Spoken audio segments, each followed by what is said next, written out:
Good afternoon, everyone. Thank you for tuning in. On behalf of Manila House, this is Bambina Olivares, the Director of Programming, welcoming members and non-members alike to Perspectives on the Presidency, Leadership Lessons for number 17. This is presented in partnership with Academiang Filipino. I'd like to briefly acknowledge the presence of the board of the Academia here, chaired by Justice Conchita Carpio Morales. This is a timely discussion as we head into the presidential elections in 2022, in what many are calling the most consequential election of our time. We've, however, decided to take a look back at history and examine the characters, achievements, and flaws of presidents past and try to distill from their administrations what makes a successful presidency. Joining us are a distinguished group of journalists, political commentators, and academics. Allow me to introduce our amazing panel of speakers today. Manuel Quezon III, or Manolo, is a historian, speechwriter, curator, and columnist. He's a columnist for the Philippine Daily Inquirer and an editor-at-large for Spot.ph. He served in government and is a recipient of a Palanca Award for his essay in English and was twice named Opinion Writer of the Year by the Rotary Club of Manila Journalism Awards. He's also received the Presidential Medal of Merit and was one of Colegio de San Juan de Letras 400 Grandes Figuras, notable alumni for the school's quadricentennial commemorations.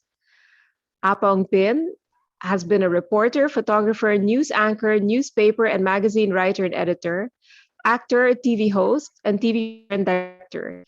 He was also the founding bassist of the Blue Rats Blues Band and was a partner in Club Dread, the seminal rock club of the 1990s.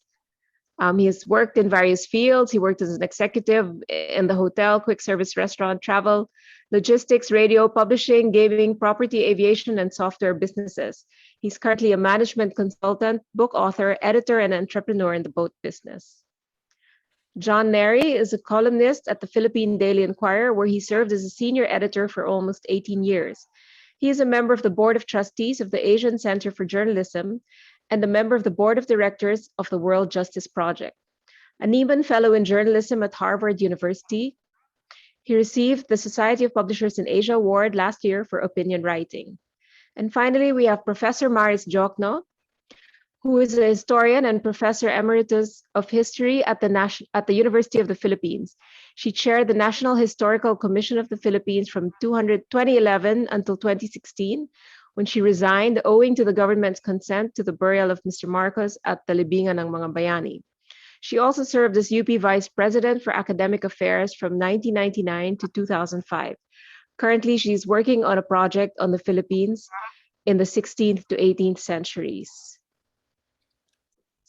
So before we proceed, just a few ground rules.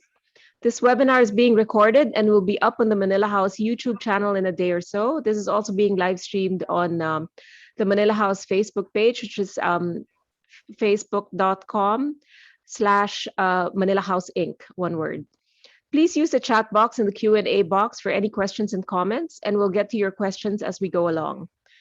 Thank you. Now, so let's start with Professor Maris Jokno, who will take us back to the presidential elections of 1957. Maris? Okay, thank you, Bambina, and thank you to Academiang Filipino. I hesitated to accept your invitation because I wasn't sure we could draw lessons from our past presidential elections that will help us in the forthcoming one. Our current situation is vastly different from any we have had, and so any leadership lessons we might take from the past would at best be limited. I say this not to suggest that leadership traits are existential or time-specific, but simply to point out, with the historian's caution, that lessons from the past, and I use the word lessons loosely here, have boundaries. Things today are different.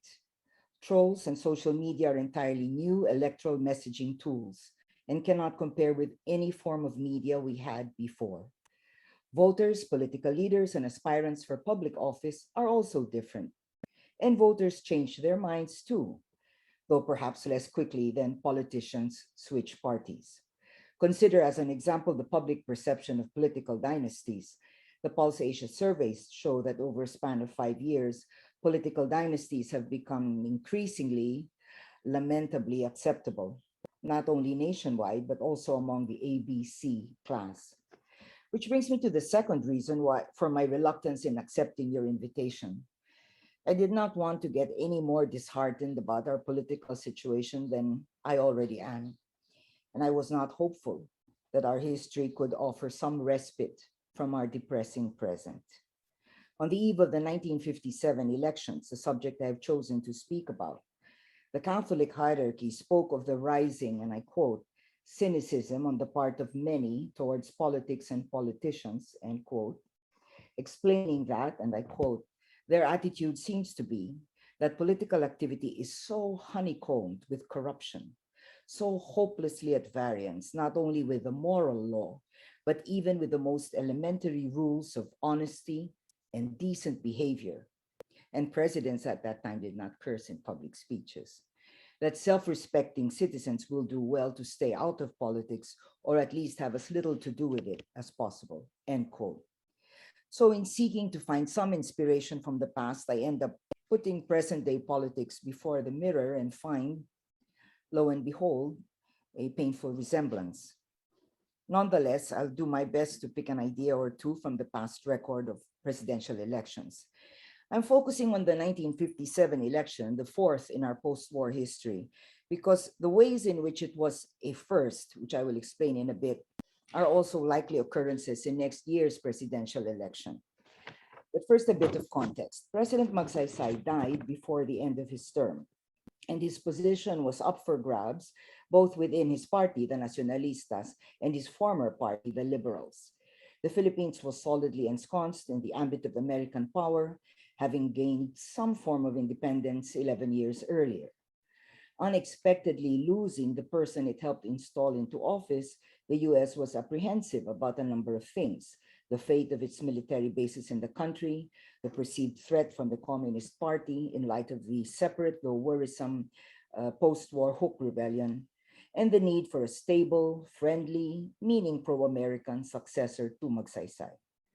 Let us now turn to the features of the 1957 presidential election. It was a first in several ways. There were four serious candidates for the presidency: Carlos Garcia, Jose Yulo, Manuel Manahan, and Claro Recto. And we also expect multiple contenders in 2022. President Garcia was elected by a plurality the first time, 41.3% of the vote, rather than a majority. Again, another feature that will likely also happen next year.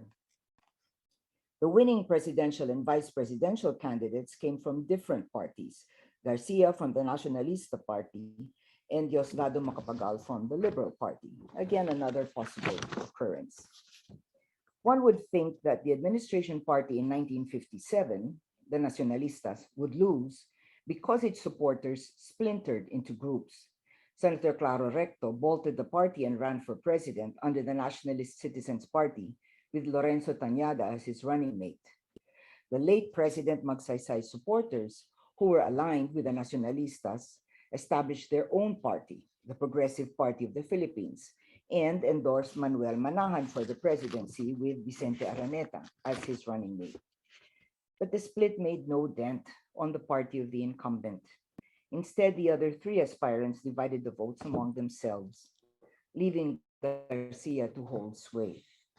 An article in the Philippine Free Press, that was November 1957, wrote, and I quote, "If Recto, Manahan, and Yulo were to get together, the victory of the opposition should be certain.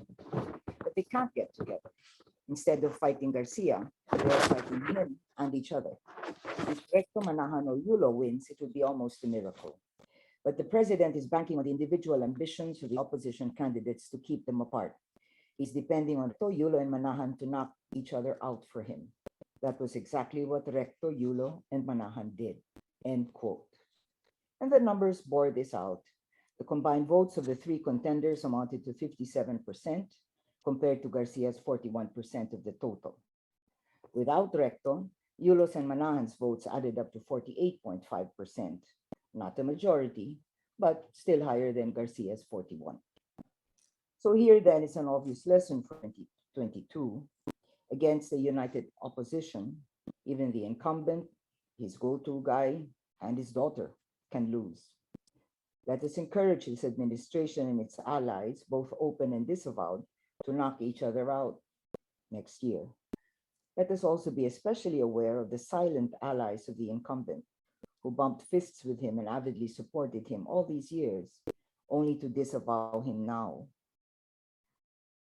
that they can say they are supposedly neither administration nor opposition, but again supposedly pro-Filipino.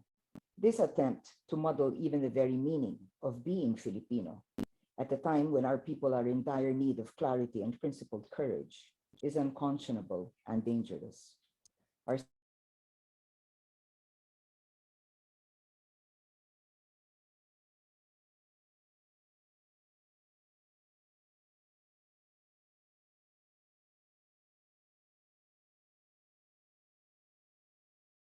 Paris, I think we missed what you said earlier. I think you were frozen.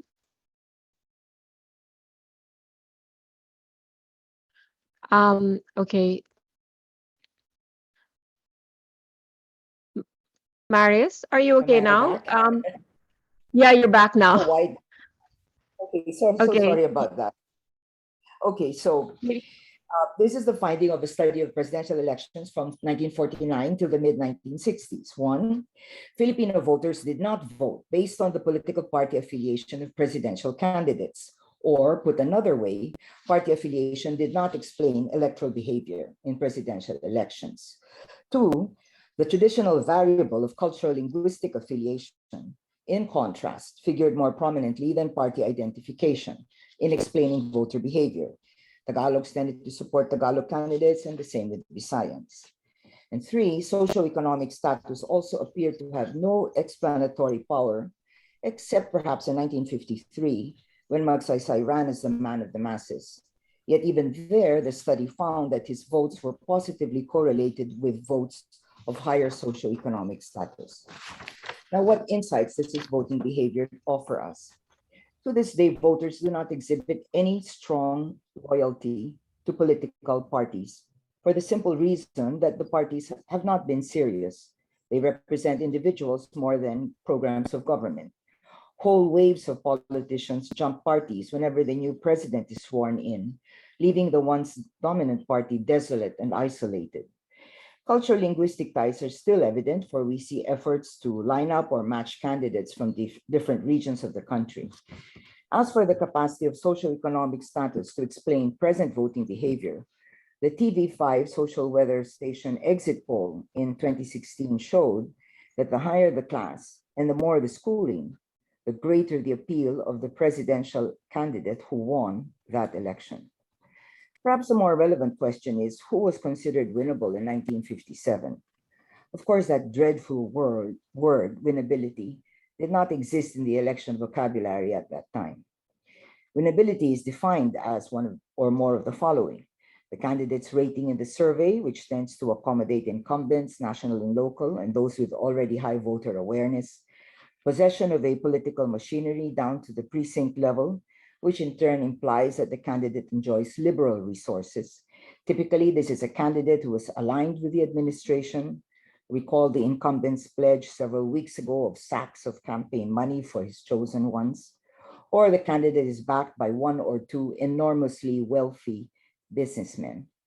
And the third factor is high public visibility, which automatically favors incumbents again, actors and folks in the public eye.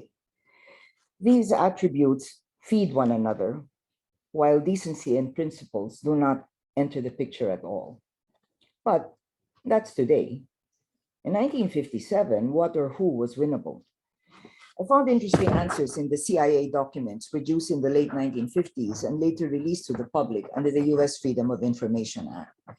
These documents are, of course, biased, as demonstrated by the American preference for their man Magsaysay and their nearly equal aversion toward Rector and Laurel, whom they tagged as, quote, anti-American and, quote, ultranationalist, plus their primordial concern about US military bases in the country.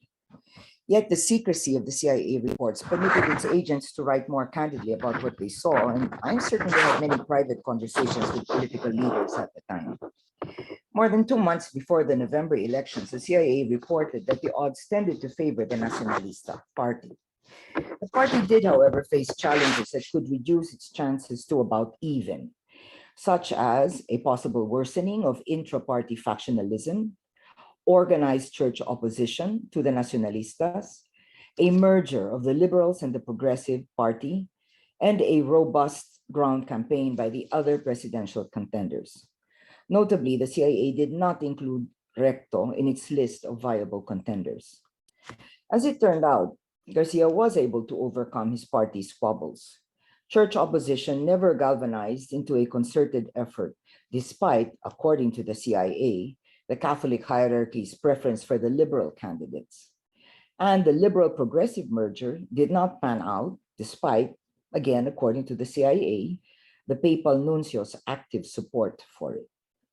Still, about 2 weeks prior to the election, the CIA observed Manahan's rising popularity, a sign perhaps of, quote, growing voter independence from traditional political machines, end quote, in part prompted by high prices of basic goods, combining toward a possible push for, quote, a clean new force, end quote.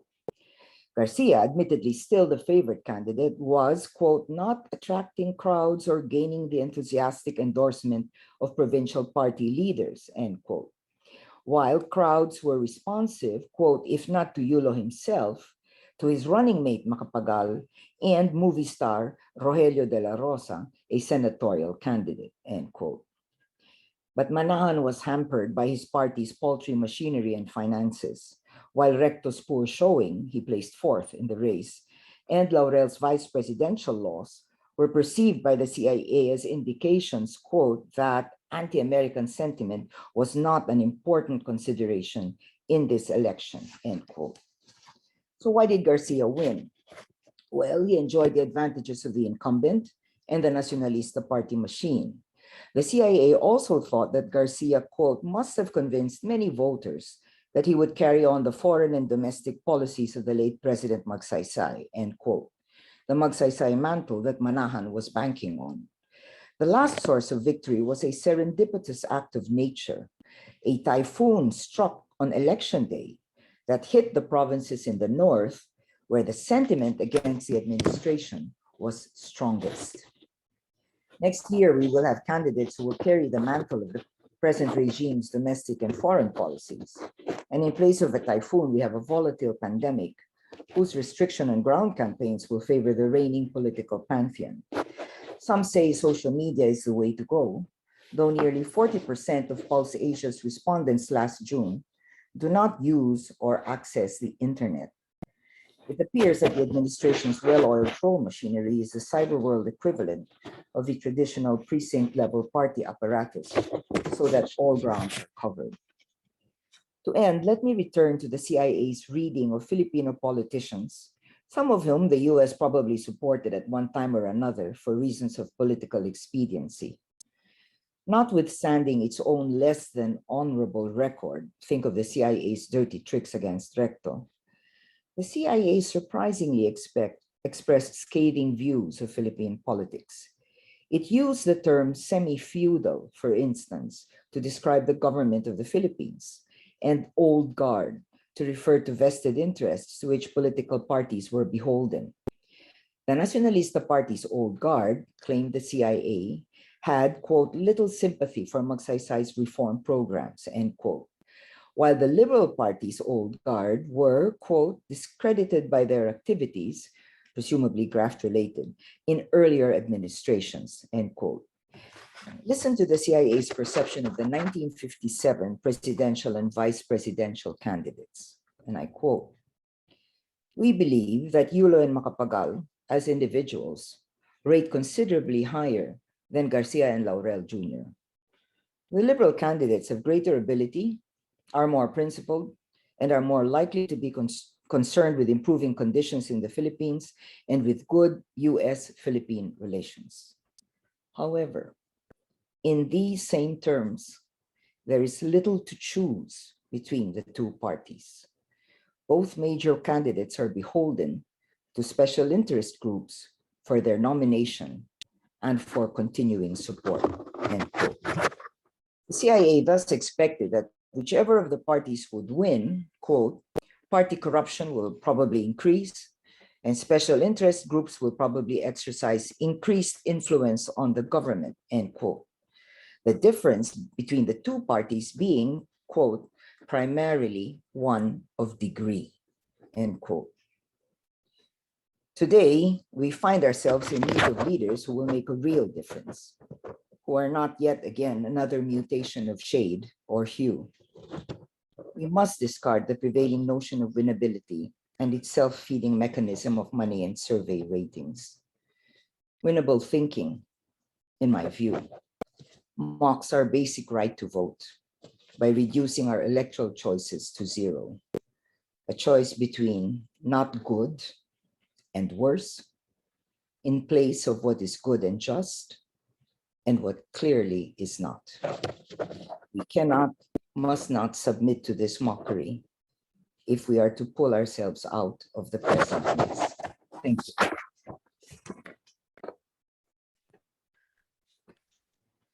Did you? Thank you, Maris. That was very sobering, I should say. Well, we'll have more time to ponder all the issues you've raised in your little presentation and your little discussion. I'm going to turn you over now to John Neri, who is going to revisit the presidency of Fidel Ramos. Thank you, Maris. Thank you, Bambina. Good afternoon. I am delighted to be here. When I received the invitation to join this exchange of perspectives on the presidency in a collective attempt to draw leadership lessons for number 17, I, unlike Maris, said yes as soon as I could for two reasons. First, no one in his right mind would say no to Chair Conchita Carpio Morales. And second, I really wanted to know what Maris, Apa, and Manolo think. I think of this little presentation of mine as a small price to pay to hear them speak. To begin, I did not vote for Fidel V. Ramos. In 1992, I voted for his ideological opposite. Senator Jovito Salonga was on the opposite side of Ramos on most of the big issues. But on the question of personal character, I actually think that they were very much alike.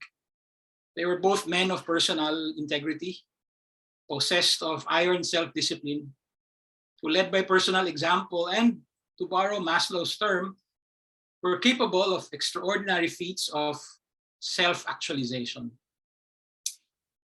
I did not know Salonga enough to know whether beneath his earnest countenance he was also a funny man.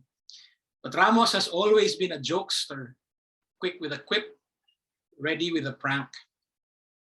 The first time I met Ramos one-on-one was in Malacanang when he was defense secretary, and I was a young aide to Oscar Villadolid. He told me he was flying out later that night to visit a military camp. I'll parachute into the camp with a case of beer, I remember him saying. Sama ka? On the chance that this was not a joke, I passed. I have 3 points to make about the leadership legacy of Fidel V. Ramos, summarized in this incomplete formula, MC squared. M stands for mandate. Ramos was elected president with the smallest mandate in Philippine history, 24%. With the exception of Carlos P. Garcia, as Maris reminded us, all the presidents elected before the 1987 Constitution was in place earned a majority of the votes cast. Under the 1987 Constitution, however, all our presidents have won election with a mere plurality of the votes cast, somewhere between 39 and 43%.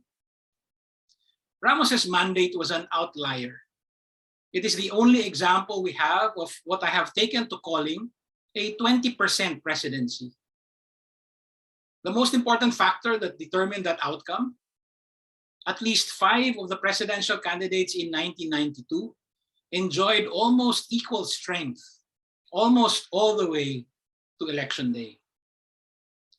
But fast forward to 100 days into his presidency.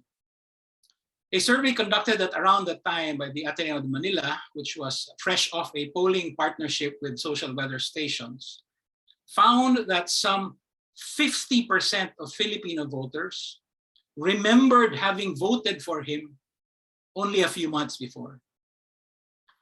I realize that science may have an answer for this, or at least a theory like the so-called spiral of silence to explain it. But from my perspective, this survey finding is actually proof that there is more than one way to generate a mandate. After the election, Ramos took decisive control of the national government. The sense of drift that had overtaken the last years of Cory Aquino's term dissipated under Ramos's confident exercise of executive action. The sense of doom stoked by various coup attempts began to lift when public opinion took account of the fact that a professional soldier had just assumed the presidency. And the worst crisis the country faced, the debilitating power shortages that had gone on for years, was on their way to resolution.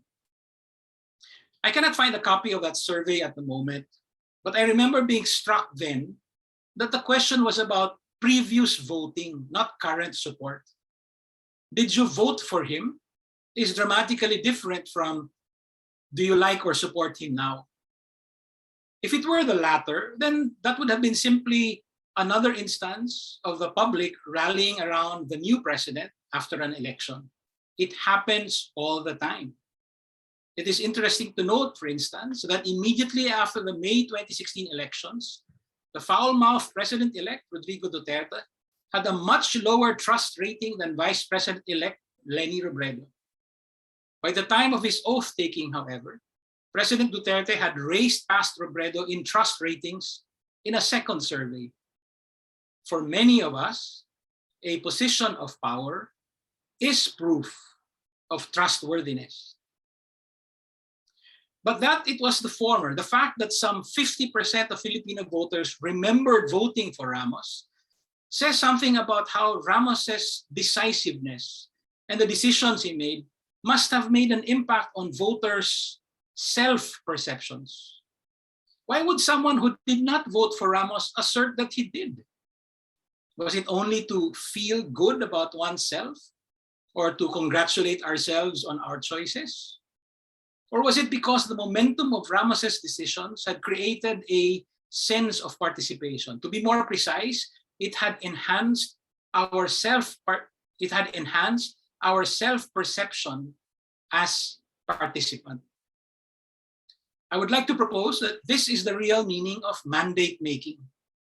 Leaders create not so much a sense of participation, but a coming together of participants. The first C is for constitutionalism. I can understand why, until he finally stepped down from the presidency, Ramos continued to face criticism about the depth of his commitment to democracy, the rule of law, and the constitutional order. He was present at the creation of the monster that was Ferdinand Marcos's martial law. He continues to bear responsibility for his actions or his failures to act during the Marcos era as the chief of the National Police, and then as vice, and then acting chief of staff of the armed forces. He also explored the possibility of changing the constitution when he was already president to allow re-election. But I think it should be clear now that in the end, and to the end, he retained an abiding loyalty to the primacy of the Constitution. He had what we might call a constitutional sense. He could not conceive of taking action outside of the parameters defined by the Constitution, whatever the Constitution was. That explains why he was scrupulous about following the different iterations of the Marcos Constitution. That explains why he stopped 9 coup attempts in his capacity as Chief of Staff and then as Defense Secretary. And that, I think, explains why he defected from Marcos. He reached the point where he finally saw his second cousin as the disruption to the constitutional order. To be sure, when he joined forces with Juan Ponce Enrile, there was the prospect of arrest and execution, which, of course, clarifies the mind.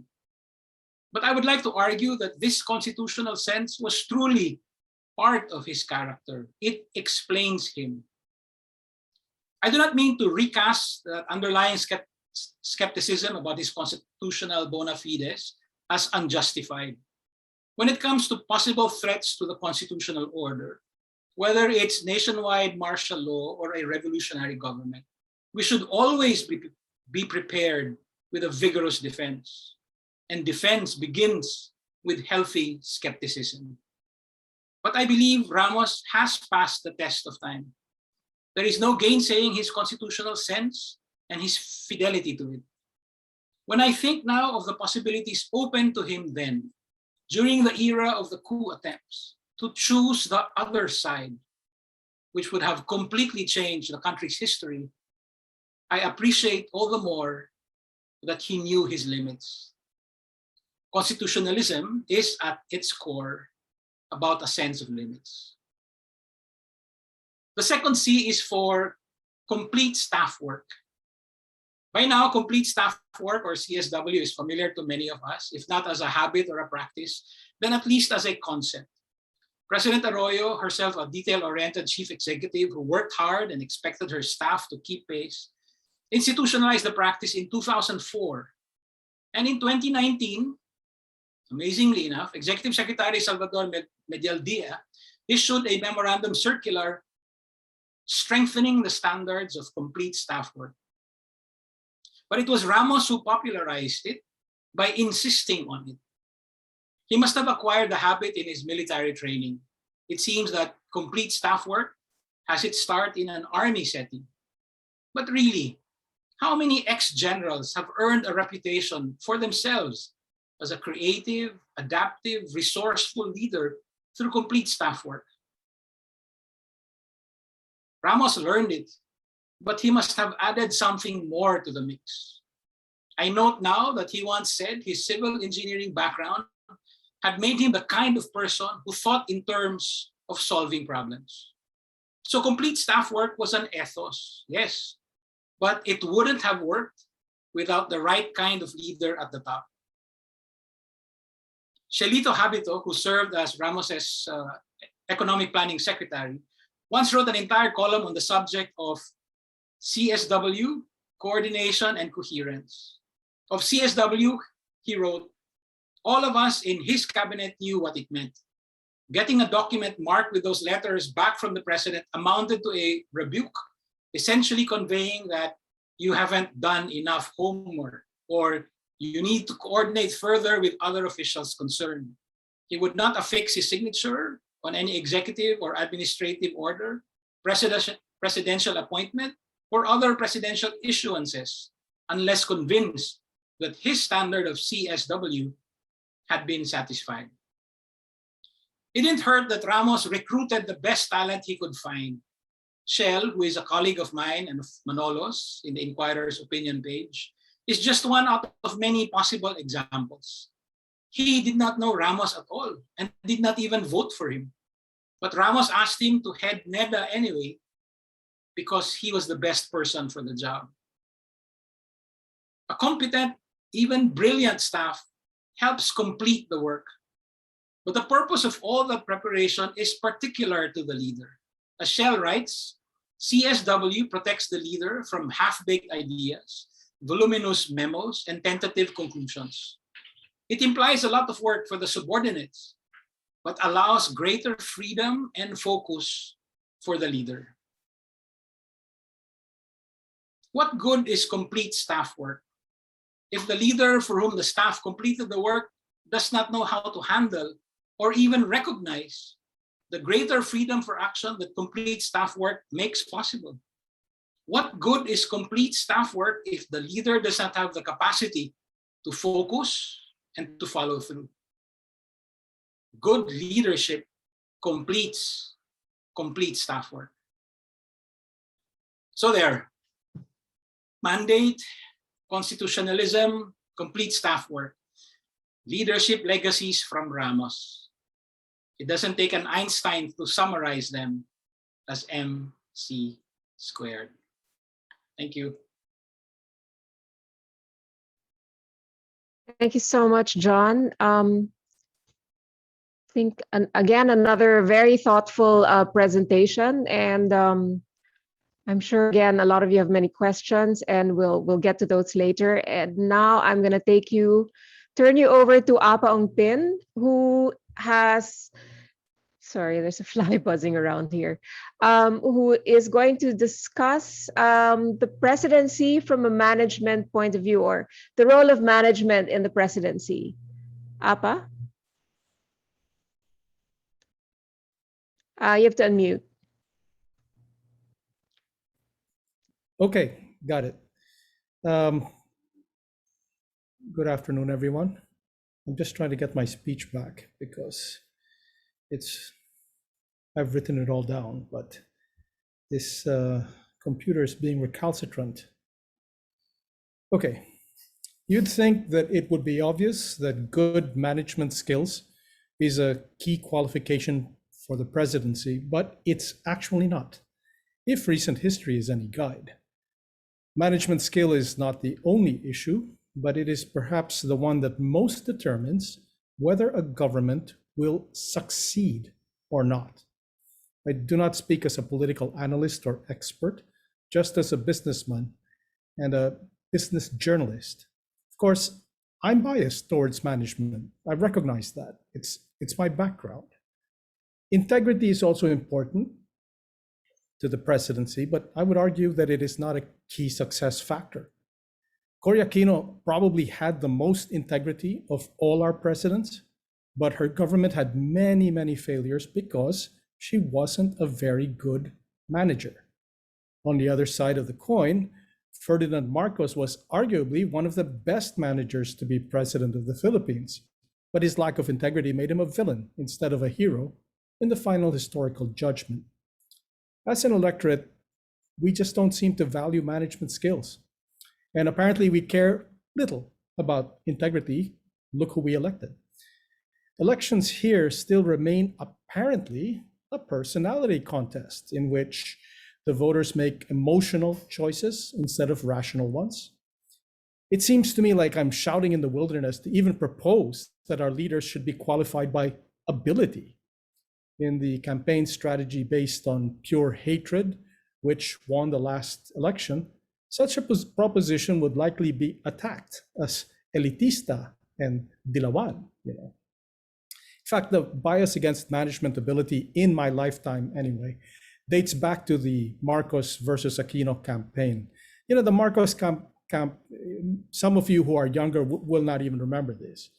All of us who are here are older, and we remember this. The Marcos camp elected to dismiss Mrs. Aquino as a mere housewife who was walang alam. The Aquino camp turned this around brilliantly, I thought, by declaring that it was true that Cory was walang alam sa pagnanakaw at walang alam sa pandaraya. Cory won, but the malicious Marcos attack ironically turned out to have more than a seed of truth. Her political inexperience and poor management skills, particularly her haciendera style of delegating power according to a loyalty-based rather than meritocratic basis, was her undoing. And it cost many missed opportunities for that government. Principal among these was the opportunity to recast Filipino politics in a better mold than pre-martial law politics.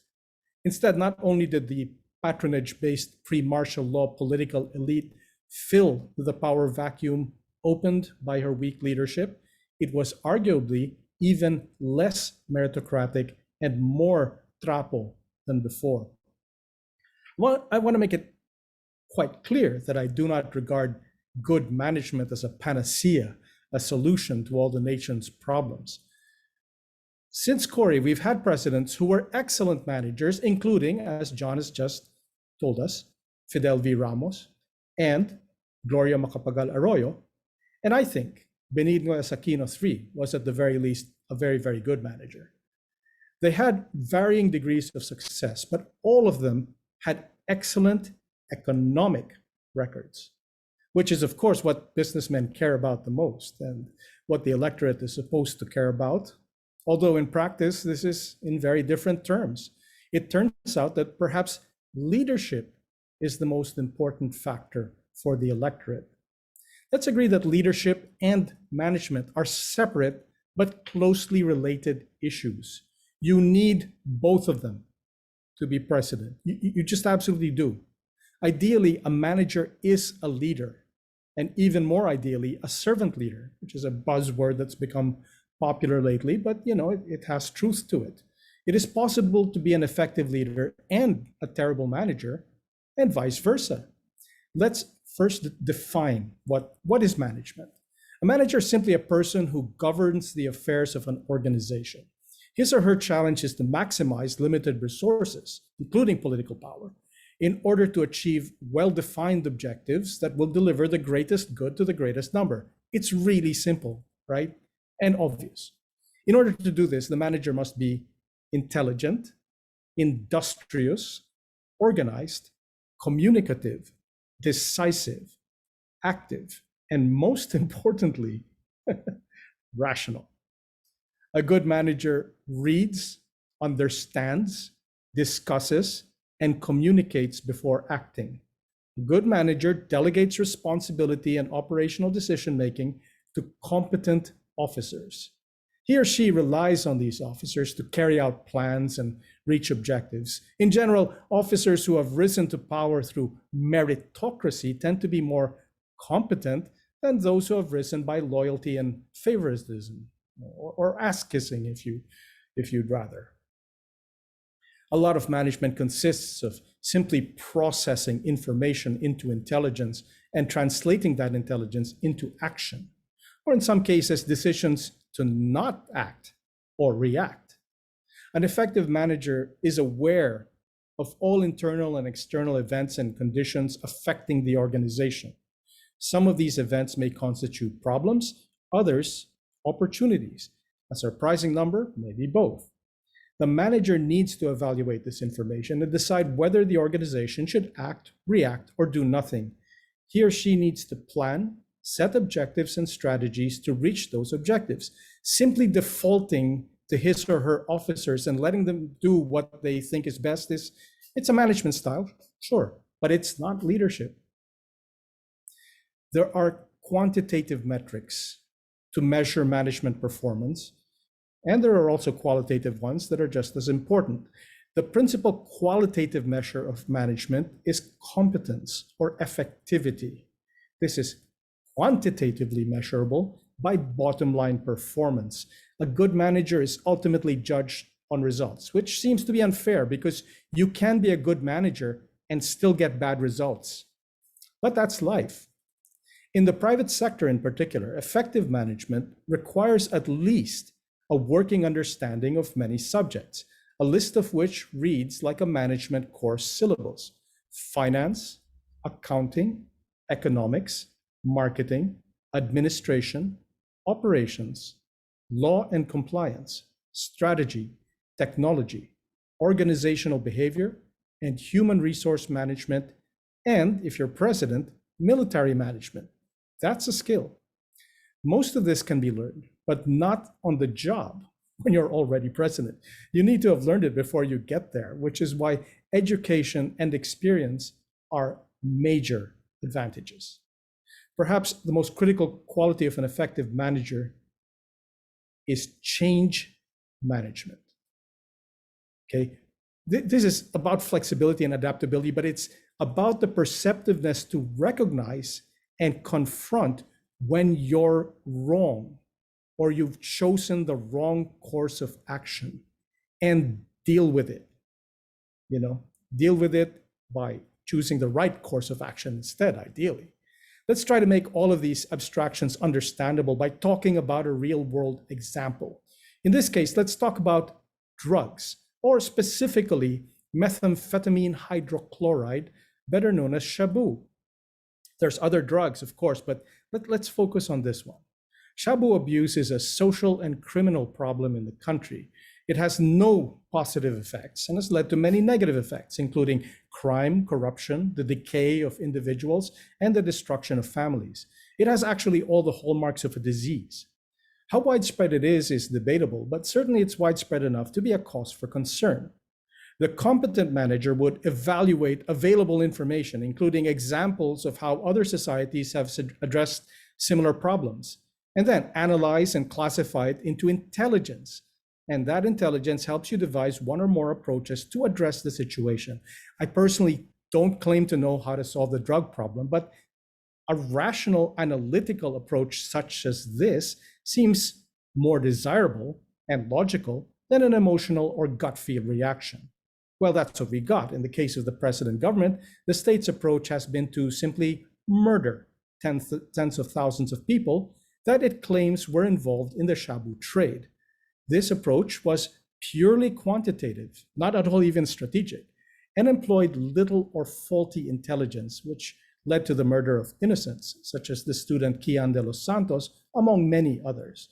It has been argued that the systematic murders themselves became the quantitative goal. I'm alluding to the case at the International Criminal Court and the Pulitzer Prize-winning Reuters story of Manny Mogato and his team, where it has been suggested that the president and his lieutenants actually made the number of killings the principal metric and rewarded the killers based on it.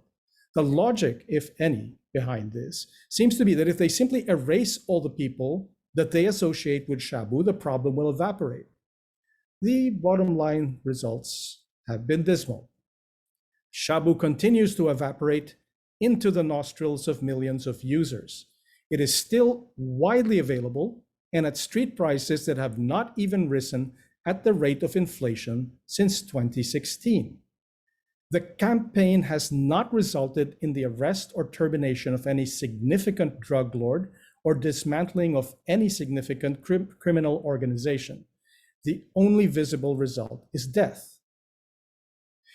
A competent manager would realize at this point that the blunt force approach was simply not working and maybe admit that it was a mistake and perhaps try something different. There is no lack of ideas or intelligent managers who can suggest new approaches. Instead, the state has stuck to its guns and continues to employ the same approach.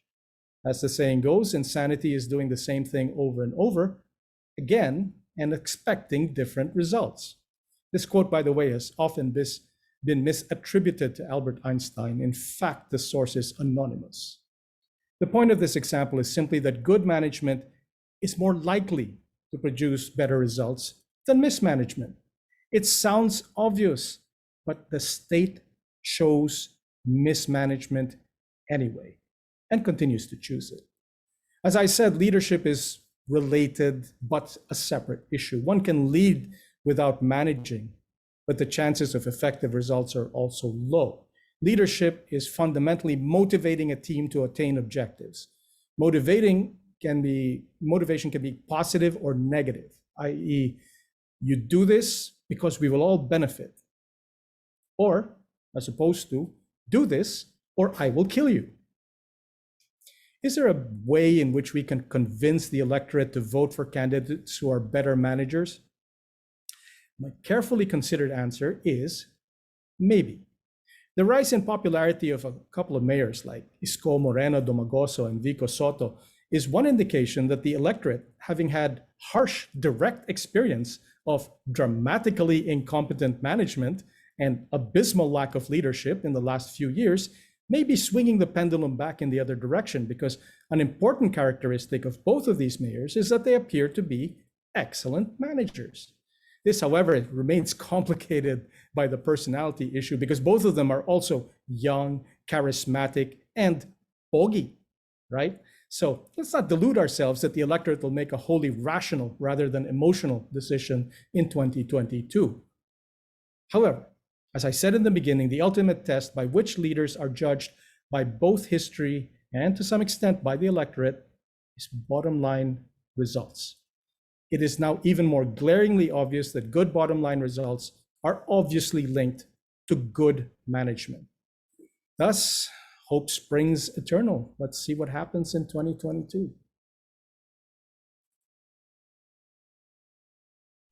Thank you, Apa. We can only hope, right? I'll I'll turn you over. Well, there's also the question of results being filtered to the electorate so that the real results are not actually apparent, or there's a spin on the mismanagement. But we can No, talk no, about no. that You can't spin later. poverty. I mean, if people are experiencing poverty and they don't have jobs and they can't eat, you can't spin that. No, absolutely, you can't spin that. But does that translate to them actually electing a president or electing leaders who will really help to alleviate that poverty, I don't know. right? Yeah. Like you said, it still could be an emotional decision. So, Yes. okay, to be continued. Let's listen to Manolo Quezon now, who will take us back to looking back at three different presidencies, three quite consequential presidencies, I think. Marcos, Quezon, his grandfather, Marcos, and Magsaysay. Go ahead, Manolo. Thanks, Bambina. Can everyone see my PowerPoint? Yes, yes. Okay. All of us, as a colleague once told me in government, all of us are students of power. And all of us today are, in a sense, looking at the presidential elephant and describing different parts of it to try to come up with a whole. I myself was brought to the approach I'm going to have this afternoon by a picture that came out in the paper some months ago. And it's the little picture you see on top, which is that Joseph Biden decided to put certain portraits in his Oval Office, and chief among them was the portrait of Franklin D. Roosevelt, which you can see above the mantelpiece. The last time FDR was over the mantelpiece in the Oval Office was during the time of LBJ, Lyndon B. Johnson, the picture you see in the middle. And it got me thinking about one of the perhaps most impactful books I ever read on the presidency, which is called In the Shadow of FDR by a man named William E. Leuchtenberg, where he basically says that a ghost has inhabited the Oval Office since 1945, and that's FDR. And then he spends his whole book analyzing president after president to see how FDR cast a shadow, either positive or negative, on those presidents, including, particularly in recent years, presidents who were born long after the era of FDR. In our case, if you were to go to Malacanang, and access to it is more available in some administrations than others, you'll often see the gallery of the portraits of our past presidents and the incumbent, which is in the reception hall.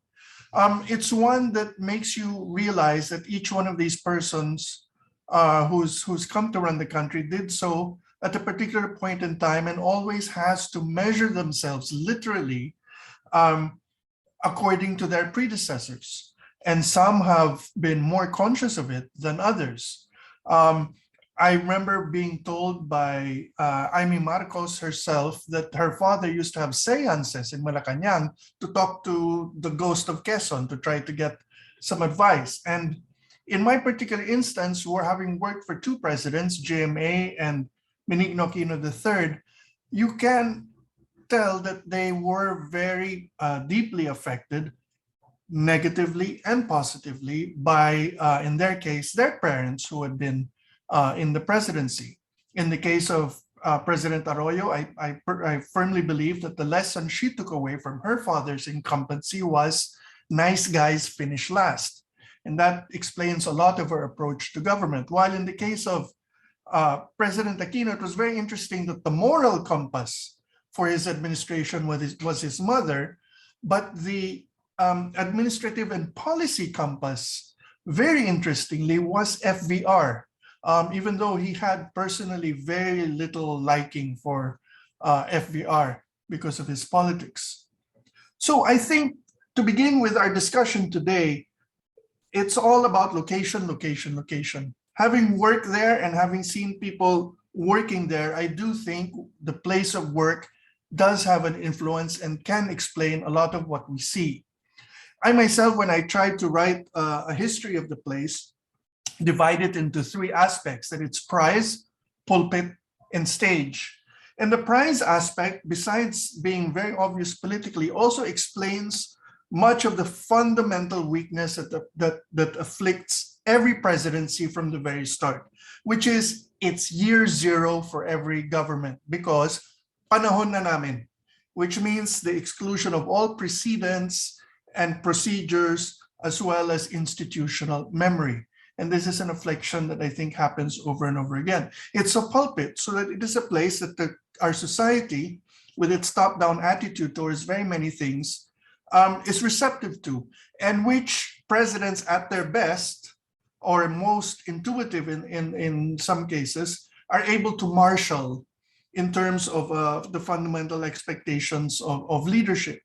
And finally, it is a stage where so much of what passes for the appearance of governing takes place, and how that plays out can make or break presidents.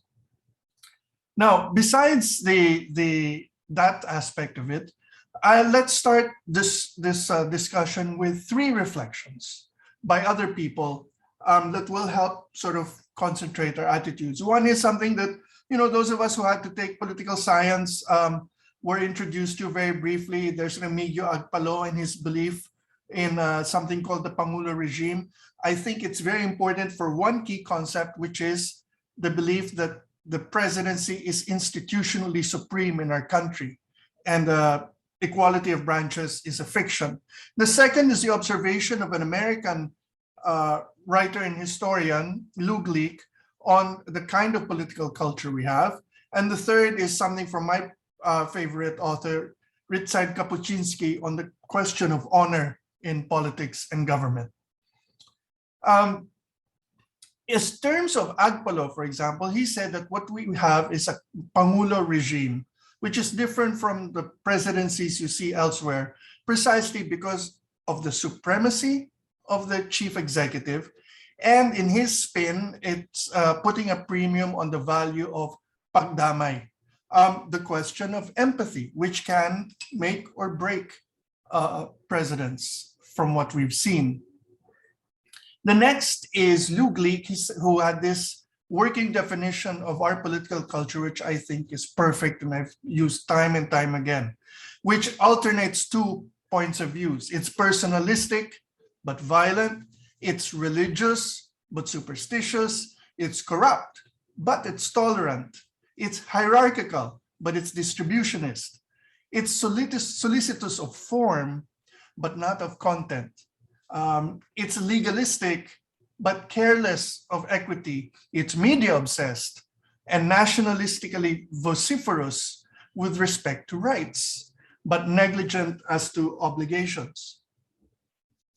And finally, the insight from Ryszard Kapuscinski, who wrote, in this case, his book on the Shah of Iran. And he says, the most difficult thing to do while living in a palace is to imagine a different life. For instance, your own life in or outside the palace. And here, the ruler will find very many people willing to help them out in this objective. And at this point, many lives can be lost. He boils this down to being the problem of honor in politics. In this case, his example was de Gaulle, that de Gaulle was willing to push the envelope, but once he was rejected at the polls, he tidied up his desk and promptly left the presidential palace, never to return. But very few people have this sort of clarity or integrity. So if we are going to look at those three sort of broad aspects that reflect on the presidency, the late Jose Abueva, who just died a few days ago, once, he was always an idealist, and he never gave up in trying to remind people that the presidency in itself carries with it three possibilities. And in a sense, this is what discussions like today's are always looking for, a chance to return to these possibilities and make them realities. He says a president can be a great teacher, or a great nation builder, or a great transforming leader. And he gave definitions of what these could be seen in. So a great teacher is shown in their behavior, in their approach to the ethics of power. They can be a great nation builder in strengthening rather than weakening institutions. in bringing services to the citizenry, not as gifts, but as the rights of the citizenry. And the third, to be transforming leaders who can uphold greater values both in the government and in the nation. Now, that having said, we're going to approach it in three ways as well. A brief discussion on what presidents are expected to be, a reflection on how they actually are and operate. In other words, the things that sort of pen them in. And the third, how they actually have something to say about all of these things. So let's start with it in terms of the ideal of the presidency. It's interesting to me that only 2 presidents had 2 codes of conduct that are remotely relevant here. The first was a Code of Citizenship and Ethics of Quezon in 1939, which is basically your civics course, which has become obsolete or no longer taught. Of these 3 are very interesting to me, especially the one saying to respect the Constitution, what it is, and to see that it is observed by all, including public officials. The second is not only to safeguard the purity of suffrage, but to abide by the decisions of the majority, something we have difficulty doing. It's interesting that in contrast to this, which was a sort of a broad approach, sort of a throwback to the 19th century, Magsaysay's version that was written for him was very personal, and it reflects a very personal approach to the presidency. The one that is often quoted a lot is the one in which he says what the little man is entitled to, and that what the president should be is having a big heart, an honest mind, sound instincts, and impatience. Which I think tells us a lot about the expectations up to today of those who hold the position of chief executive. All of these help to identify to me what are 2 challenges for all presidents, and this comes from the thinking of other people. The first is Gary Wills, who's written really fantastic books, again, on American presidents. If you have a chance, read his book on the Kennedys or on Nixon. Anyway, he wrote a book on leadership, and he says that the leader is very simple to define. It is someone who can mobilize others towards a goal that the leader and the followers share. The problem is identifying what these goals that leaders and followers have in common when it comes to our presidents. And as we'll see later, sometimes these goals can be very, very limited compared to what the broader public will want. The second comes from The Art of War by Sun Tzu, because everything Chinese is in fashion, and this is as good a recitation of the problems of government as any, which is basically that the spoken word does not carry far enough. In other words, that a president can order anything they want, but and Sun Tzu put it, you have to have the institution of gongs and drums to carry out what you want to do, which means, as was being pointed out earlier, not just complete staff work, but the selection of people and having everyone moving together in tandem. And if that's the case, then this brings us to what I believe are the functional sort of handicaps that every president faces, and that these were identified in 2 ways. In the Chinese style, I will call them the 3 olds and the 3 new. So the 3 olds are what hark back to our earlier presidents, I believe, and continue to sort of affect how the institution itself works. The first is that we are a bandwagon democracy. As has been mentioned earlier, in the case of a survey that was done by Mar Mangahas after EDSA, more people remembered having voted for Cory Aquino than actually did. There was another survey by the Ateneo that did this in the time of FVR, which pointed out the same thing. More Filipinos remembered having selected the winner than actually did. It also explains, to my mind, the wave of support every president receives upon their election into office, where all of a sudden their popularity shoots up. And it's explained in many ways, sort of the nation coming together to heal wounds. You'll see lots of commentary on that. But I think it's simply a bandwagon of everyone hopping on to the bandwagon of the winner once they've won. And everyone knows that that's a person to be followed. The second is that we are a plebiscitary democracy, which is that beyond elections, beyond the change of power over terms, our presidents have traditionally, and this started in the time of the Commonwealth and has been resorted to by our strong presidents, an appeal to the electorate on an issue-by-issue basis on which the question of their continuing legitimacy and effectivity applies. It can be any public issue. It can be an election. On one hand, you have, for example, you will have, let's say, Quezon Magsaysay and Cory Aquino, who would go to the public with certain issues and make those a litmus test. The other extreme of this was Marcos, who just had referendum after referendum after referendum to underscore the fact that he had continuing public support in the absence of regular elections. Either way, this is in many ways an informal feedback mechanism that is required to remind everyone of where a president stands. It does have a sort of a real world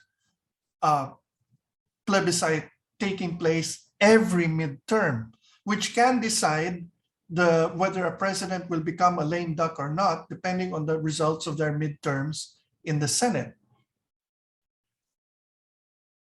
Allied to this is another reality, which is that we are in many ways a partyless democracy. Now, there is a concept of partyless democracy that the political scientists can talk about and the historians, because it was proposed here and it's still being studied in India. But essentially what it means is that there's only one real functioning political party, and that is the permanent political party of whoever is the incumbent president, regardless of their affiliation.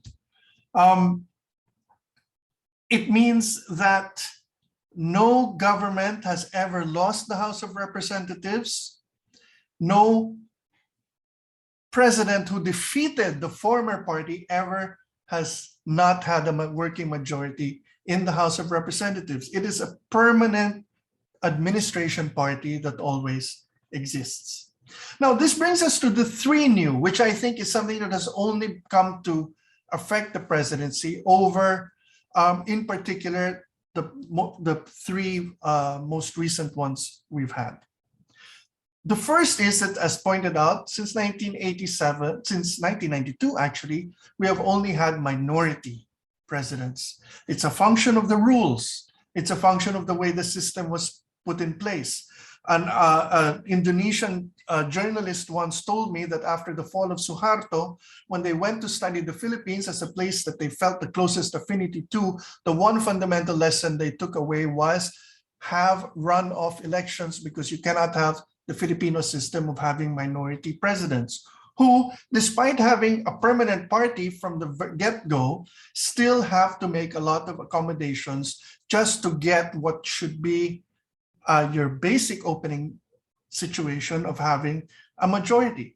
The second is that we have an unchangeable constitution that, despite every effort, no one has found a way to actually amend our constitution, which is a very basic way to try to move the process forward and for the political system to reinvigorate itself and make itself more reasonable. The third is that the agora, or the public square, has been privatized. This was the transition that took place somewhere between Fidel V. Ramos and Gloria Macapagal Arroyo, where the public sphere went to cable television and away from free television, with corresponding effects on our interactions with each other in terms of our institutions, including that of the presidency. And this brings me to the one eternal, which is an outlier that I think I can speak of from personal experience. That in dealing with the presidency, in dealing with presidents, their approach to previous presidents, their approach to their office and everything that affects it, there is one answer every president will give you the moment they have finished taking their oath. Any form of criticism and any form of ideas will result in this reply, mag-presidente ka muna. It is something about the nature of the office, because it is one of the few things in our country that is armed with a nationwide mandate that makes it impervious in many ways to reason. Now, the last part will be the personal approach of presidents and what they have to say.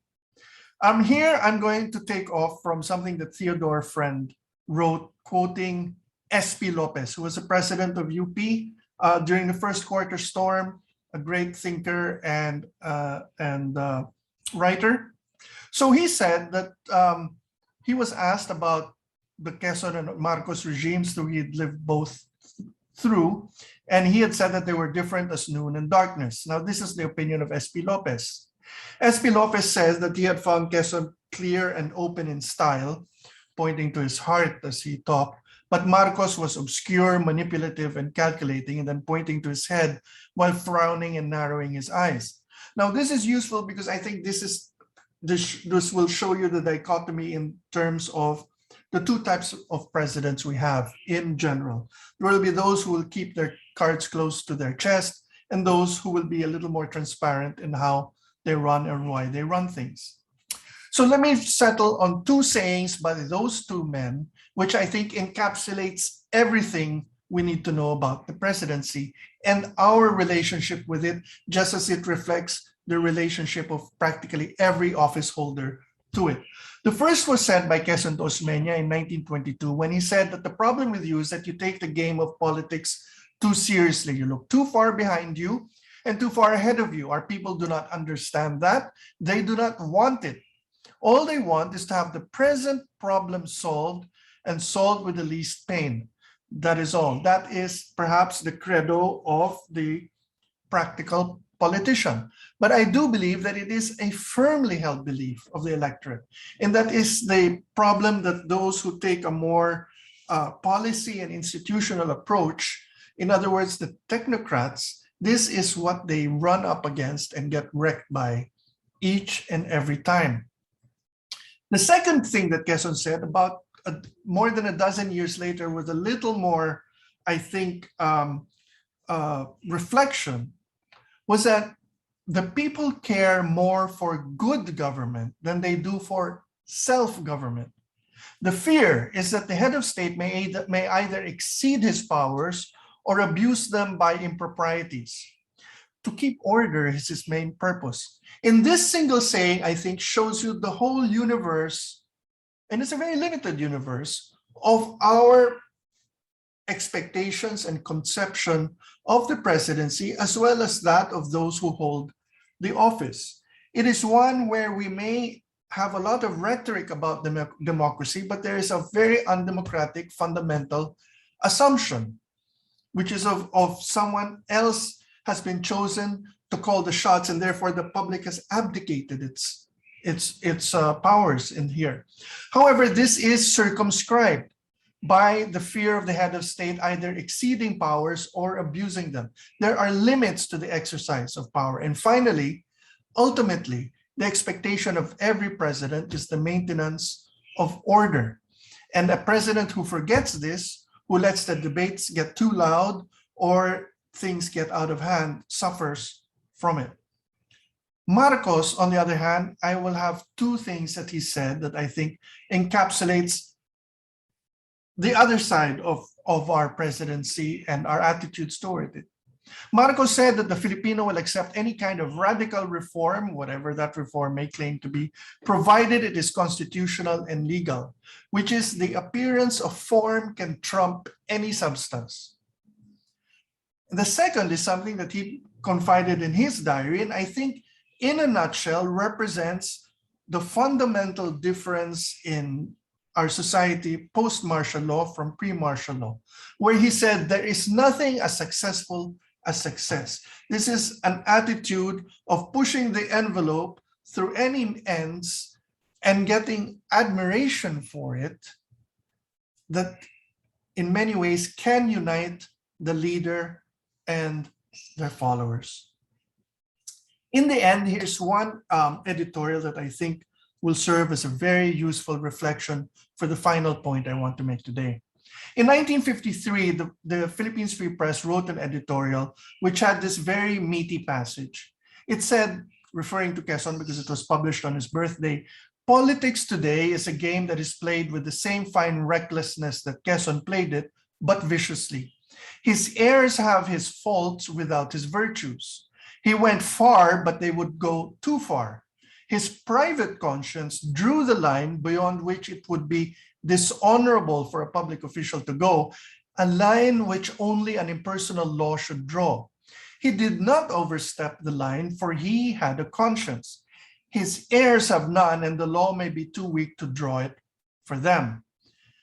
I therefore conclude, besides the fact that the word delicadeza should just be expunged from every dictionary for being meaningless, that it takes two to tango, and that in all our discussions for the presidency, we focus so much at the man on the top that we forget not only on the man on the bottom, but those surrounding our presidents. And here two quotes will suffice. Carlos P. Romulo, the man who perhaps served more presidents in higher responsibilities than any other Filipino since, boiled it down like this. He said, what Filipinos seek in a president is someone who will make decisions for them. Full stop. Sorry about it. That's all there is to it. And that is the hard reality we all have to face with all our leaders.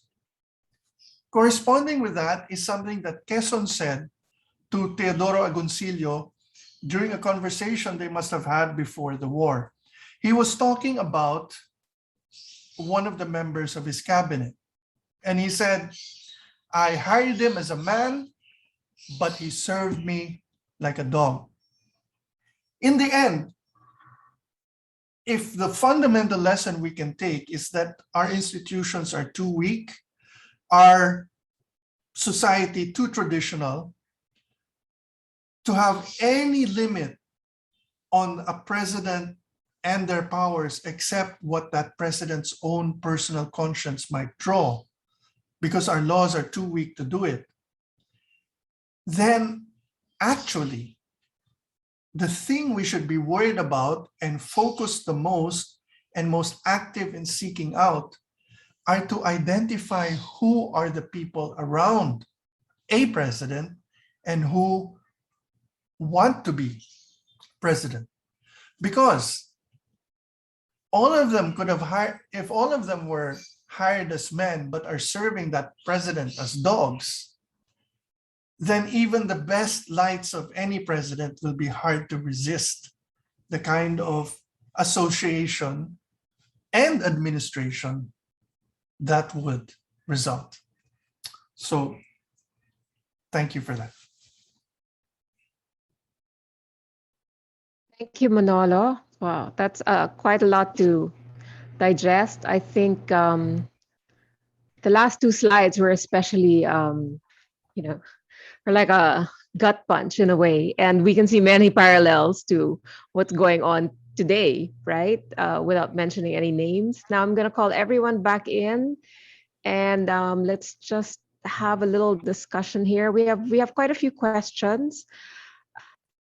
Wanted to ask before we begin with a Q&A from the audience, can you actually distill all these things into characteristics that a president must possess? I mean, based on all your presentations and all your insights, or in the end, does it not really matter because it's an emotional vote that Filipinos, make? So you can laud a person's qualities and all that, or their capacity for management and fairness and all, but does that really matter? What is the pull of a president to the electorate based on what we've seen? Well, as I said, it's largely emotional. It's people react completely on the basis of personality. A lot of that personality, by the way, is perception, right? Look at Arap, who presented himself as a jeepney driving, masa, whatever, but who was in fact from a solid middle class, in fact, wealthy family from San Juan. He attended Ateneo. So all of this is just perception, right? It's actually projection more than perception. So that has been the pattern, how people have voted in the past. It's merely sort of emotional decisions. In the case of the last election, it's very interesting because people voted on the basis of hatred. The whole campaign was... Which is an emotion. Yeah, it's an emotion. But it was the first time. I mean, candidates in the past have always made each other sira, mudslinging and so on and so forth. But this one really actively promoted hatred, particularly against Mar Rojas. So, that's how they won. It was a successful tactic because it cynically said people aren't going to vote based on qualifications or capabilities or track record. They're going to vote based on emotion. Let's give them this emotion. Does anyone want to chime in? I'll take up something related to what Appa said, which is that I think we have for lack of a better phrase, we sort of have a folk memory of what a presidency is and what we expect presidents to be, and that folk memory can affect even those who are trying to maneuver someone into the presidency. The problem is where reality gets in the way is a function of how the system has been set up. So that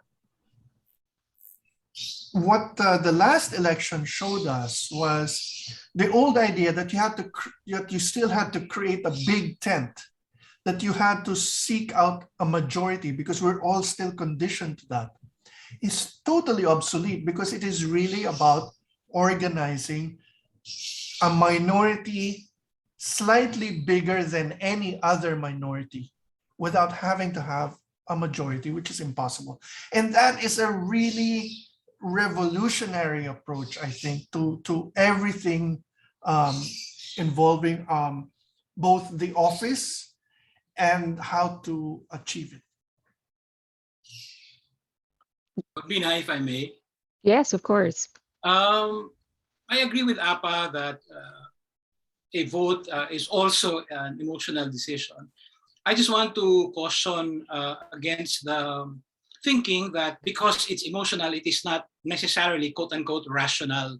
I'm not talking of rationality in terms of logic. I'm thinking in terms of its validity for that particular person's life choices. So for instance, in our Q&A, DJ asks, is selling your vote necessarily an emotional response? I think it's important to realize that I think 49% of Class ABC voted for Duterte in May 2016.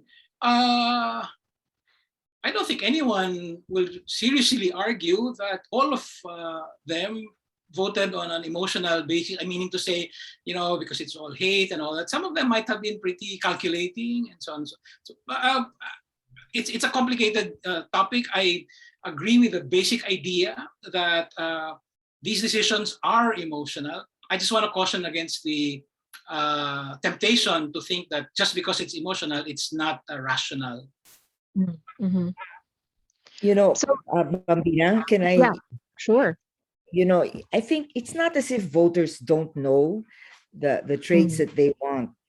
If you look at the June survey of Pulse Asia, the top 2 traits of the respondents that said they were looking for in leaders was pro-poor and not corrupt. And they were nearly the same in percentage of those who want very high. Of course, that's not how they actually vote. Mhm. I mean, when it comes to the actual voting in the polls. So there's really, I agree with Manolo when he talks about, it's really maybe organizing on the ground and lots of money. One of my my first face-to-face shocks with political reality was when in 2019, when some barangay captains from a province said, okay, we can help put up tarpaulins, and they gave me the figures, 200 pesos per person. They had, I don't know how many purok. So I said there are 3 districts in that province, so times 3. To make a long story short, to pay one person to put up the tarpaulin, amin ang tarpaulin, amin ang kawayan. They said, maliit pa ito kasi hindi kasama yung pagkain at saka yung pamasahe. So if you total it for the province, it would amount to almost 2 million pesos just to put up tarpaulin. For that one barangay or that No, one the whole province, municipality. based on their estimate province. for the entire province, Yeah. yes. And we have 81 provinces.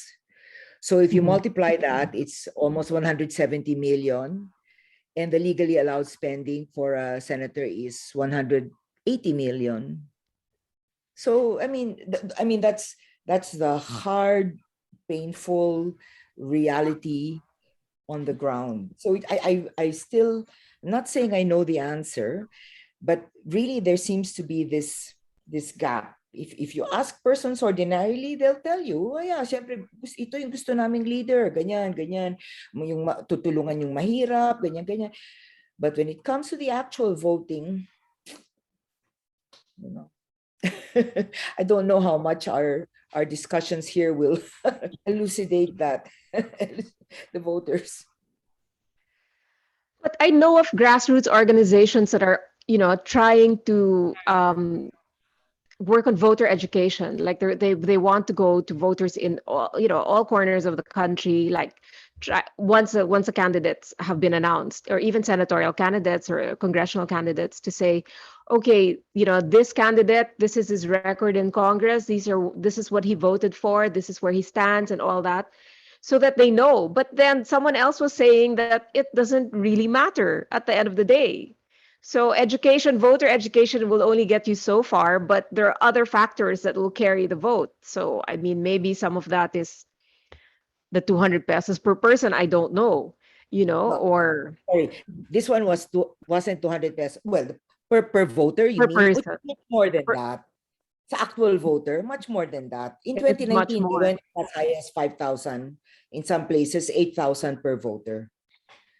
What I was Wow. talking about was simply put up the tarpaulin. Just putting the campaign. Just Yeah. tarpaulin. Oo, yun lang. Um, Pero yung for actual those who payment, might not be aware, no, but for those who might not be aware, Maris was talking about the campaign of her brother, Chel Diokno. Am I right, Maris, when he was running for the that was president, my first senator? face experience and with Yes, barangay yes. captains. And that's really how they talk. The professor from UP could not fathom. Hirap talaga ako. Brass tacks numbers eh. Ganito kami, Yeah. ito yung ganyan. Yeah. Salamat kayo, maliit pa lang yan. Hindi pa kasama ito, hindi pa Mhm. kasama yan. Mhm. So, ganyan. Yeah. Manolo, go ahead. I'm just going to give you 3 very quick examples that I've been returning to over and over again because things are changing faster, perhaps, than our ability to keep track with how it's changing. One is something that politicians have pointed out in 2 or 3 elections. Number one, Maris was pointing to the increasing number of dynasts who get elected and how more and more of them are getting elected. The corresponding side to this is that it's harder and harder for the different parties to find a full slate of candidates. It used to be that for every position that was up for election, every group would have 2 or 3 fighting to be the official candidate of every group competing there. People just aren't. There are more ways of either getting rich or being influential that you don't have to do it in politics anymore. That's one problem. The other problem is it's because there is so much mobility now in our society where populations don't grow up and stay in the same place anymore. And therefore, the ties between the politicians and the electorate are nowhere as solid as they used to be.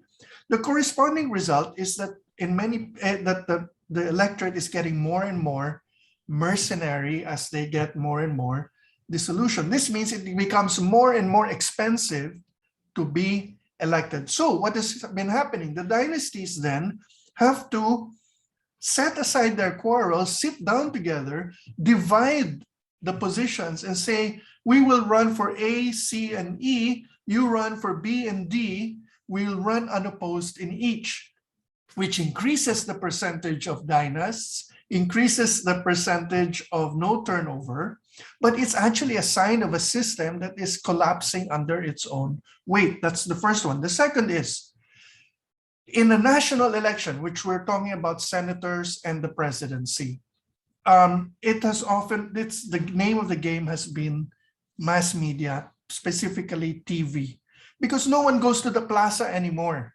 to listen to speeches. The decisions are going to be made by what they see for 30 or 60 seconds on TV.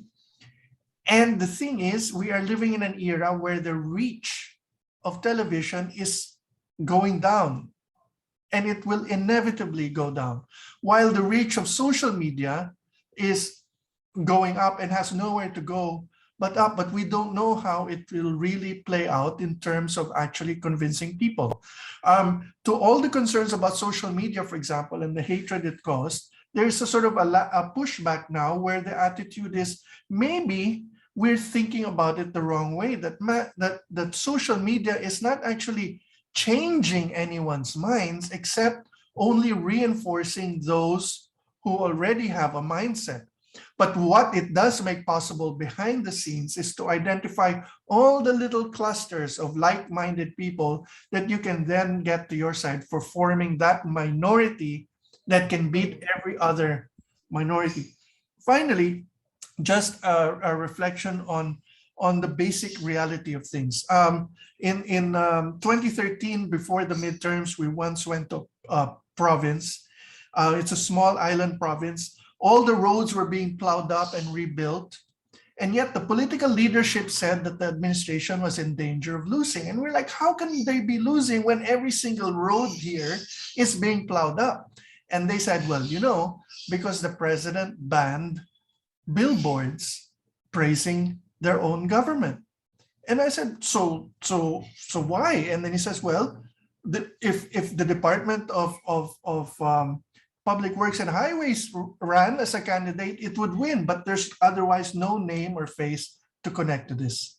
And that was the practical reality they had to face. You'll have many, many examples of this, but again, in terms of the presidency, the past 5 years has seen so many of our preconceived assumptions being tumbled that it will be very interesting to see how many of them will actually survive and what sort of form the presidency itself could take moving forward. No, that's definitely true. I mean, it's like you said, it's rapidly changing, and the platforms now are all, very radically different from before. But can I just go back to the past, I think, our previous elections? Why we've had some very great statesmen in our history, Claro Recto, Romulo, among them. Why, or Mitra, some would argue, and Rocco, why have they never made it to the presidency? I mean, as senators, they had a national platform, right? But arguably, yeah, APA. One of the factors is that what qualifies one to be a great president does not necessarily qualify you to be a great campaigner. Here we go again with that bugbear, winnability, right? In some ways, the more winnable you are, the least suited you are to be president. Because to win an election, you really have to have not much integrity. It's true. You have to be able to lie through your teeth, and you have to be able to pretend you're something else, So there is that, right? So people like Rocco, etc., Yeah, they had a lot of good qualities. They were good managers, they were good leaders, they had integrity. But could they win? No. That's even more depressing. Okay. John, did you want to add something? Well, first of all, I would argue that Mitra belongs to that pantheon. We have questions about Monsing Mitra. I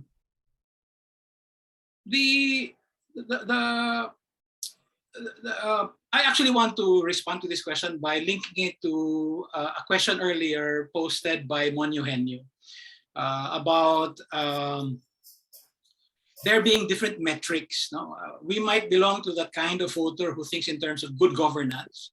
And then the others might just want a champion who represents them. And the question is, how do we bridge the two? I would say that looking at the 2016 elections, I think that first of all, we need to be a little more circumspect about our own message. Of course, good governance is good in itself, but it's not really a winning campaign message. You need to mix it up with something else.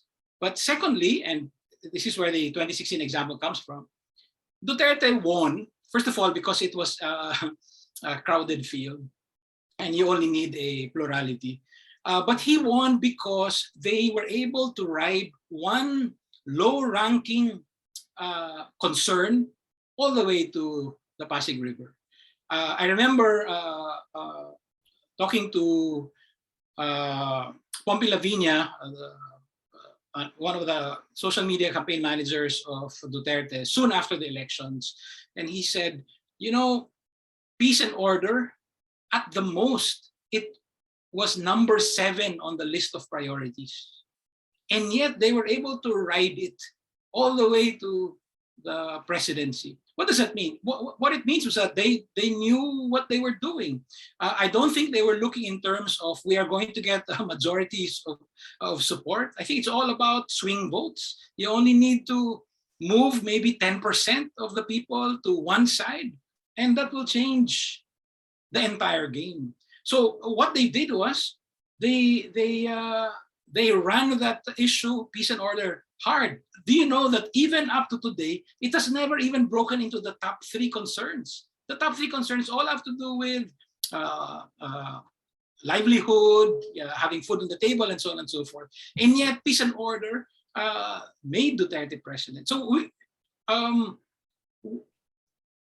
the next president should know how to mix the campaign message.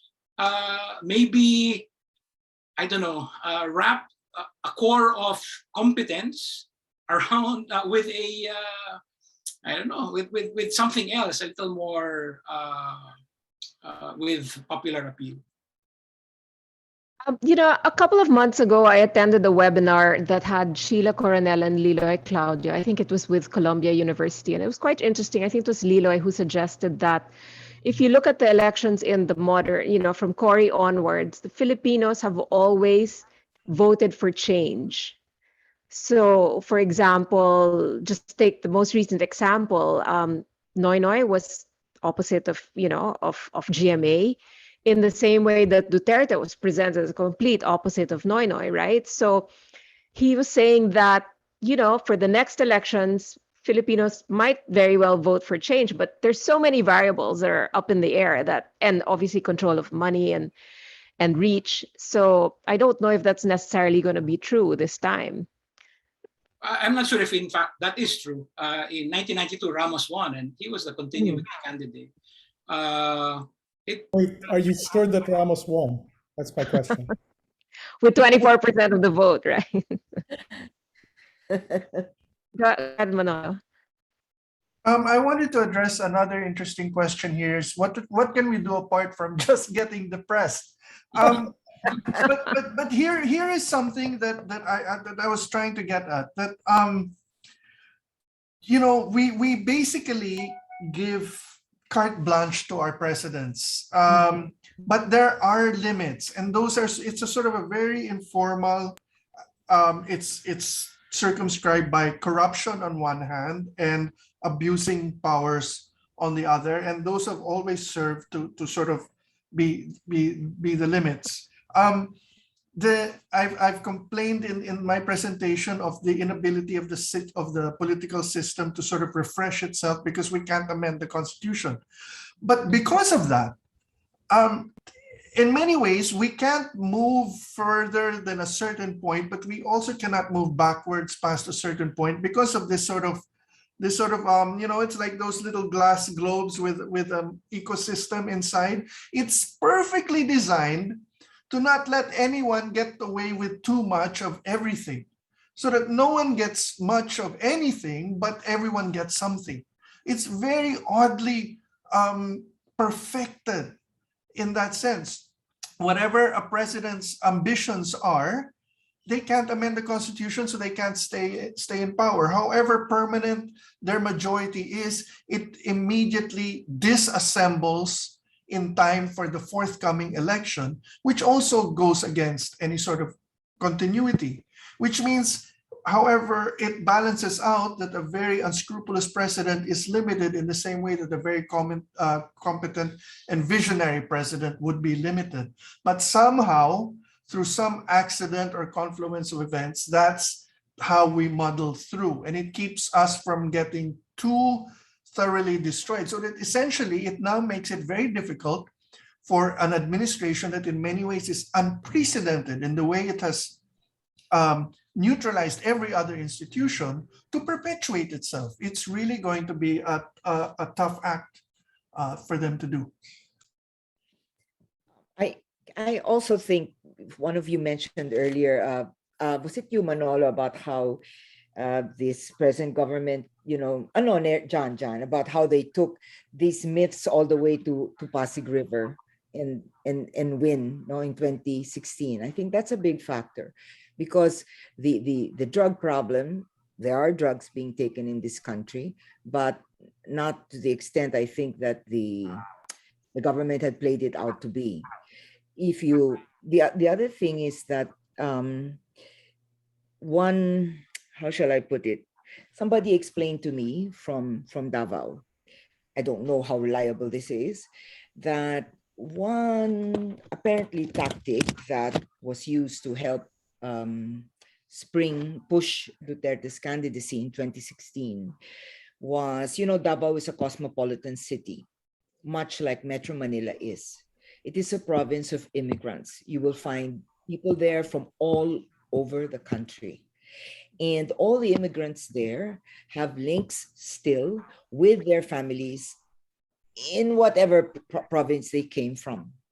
So even though the incumbent kept saying, never said he was going to run, actually about 2 years before he actually ran, that was already going on, contacting those people. And they have these mayor to mayor, mga sisterhood, ganyan. I think at one time, Jojo Binay also found that very helpful for his own, career.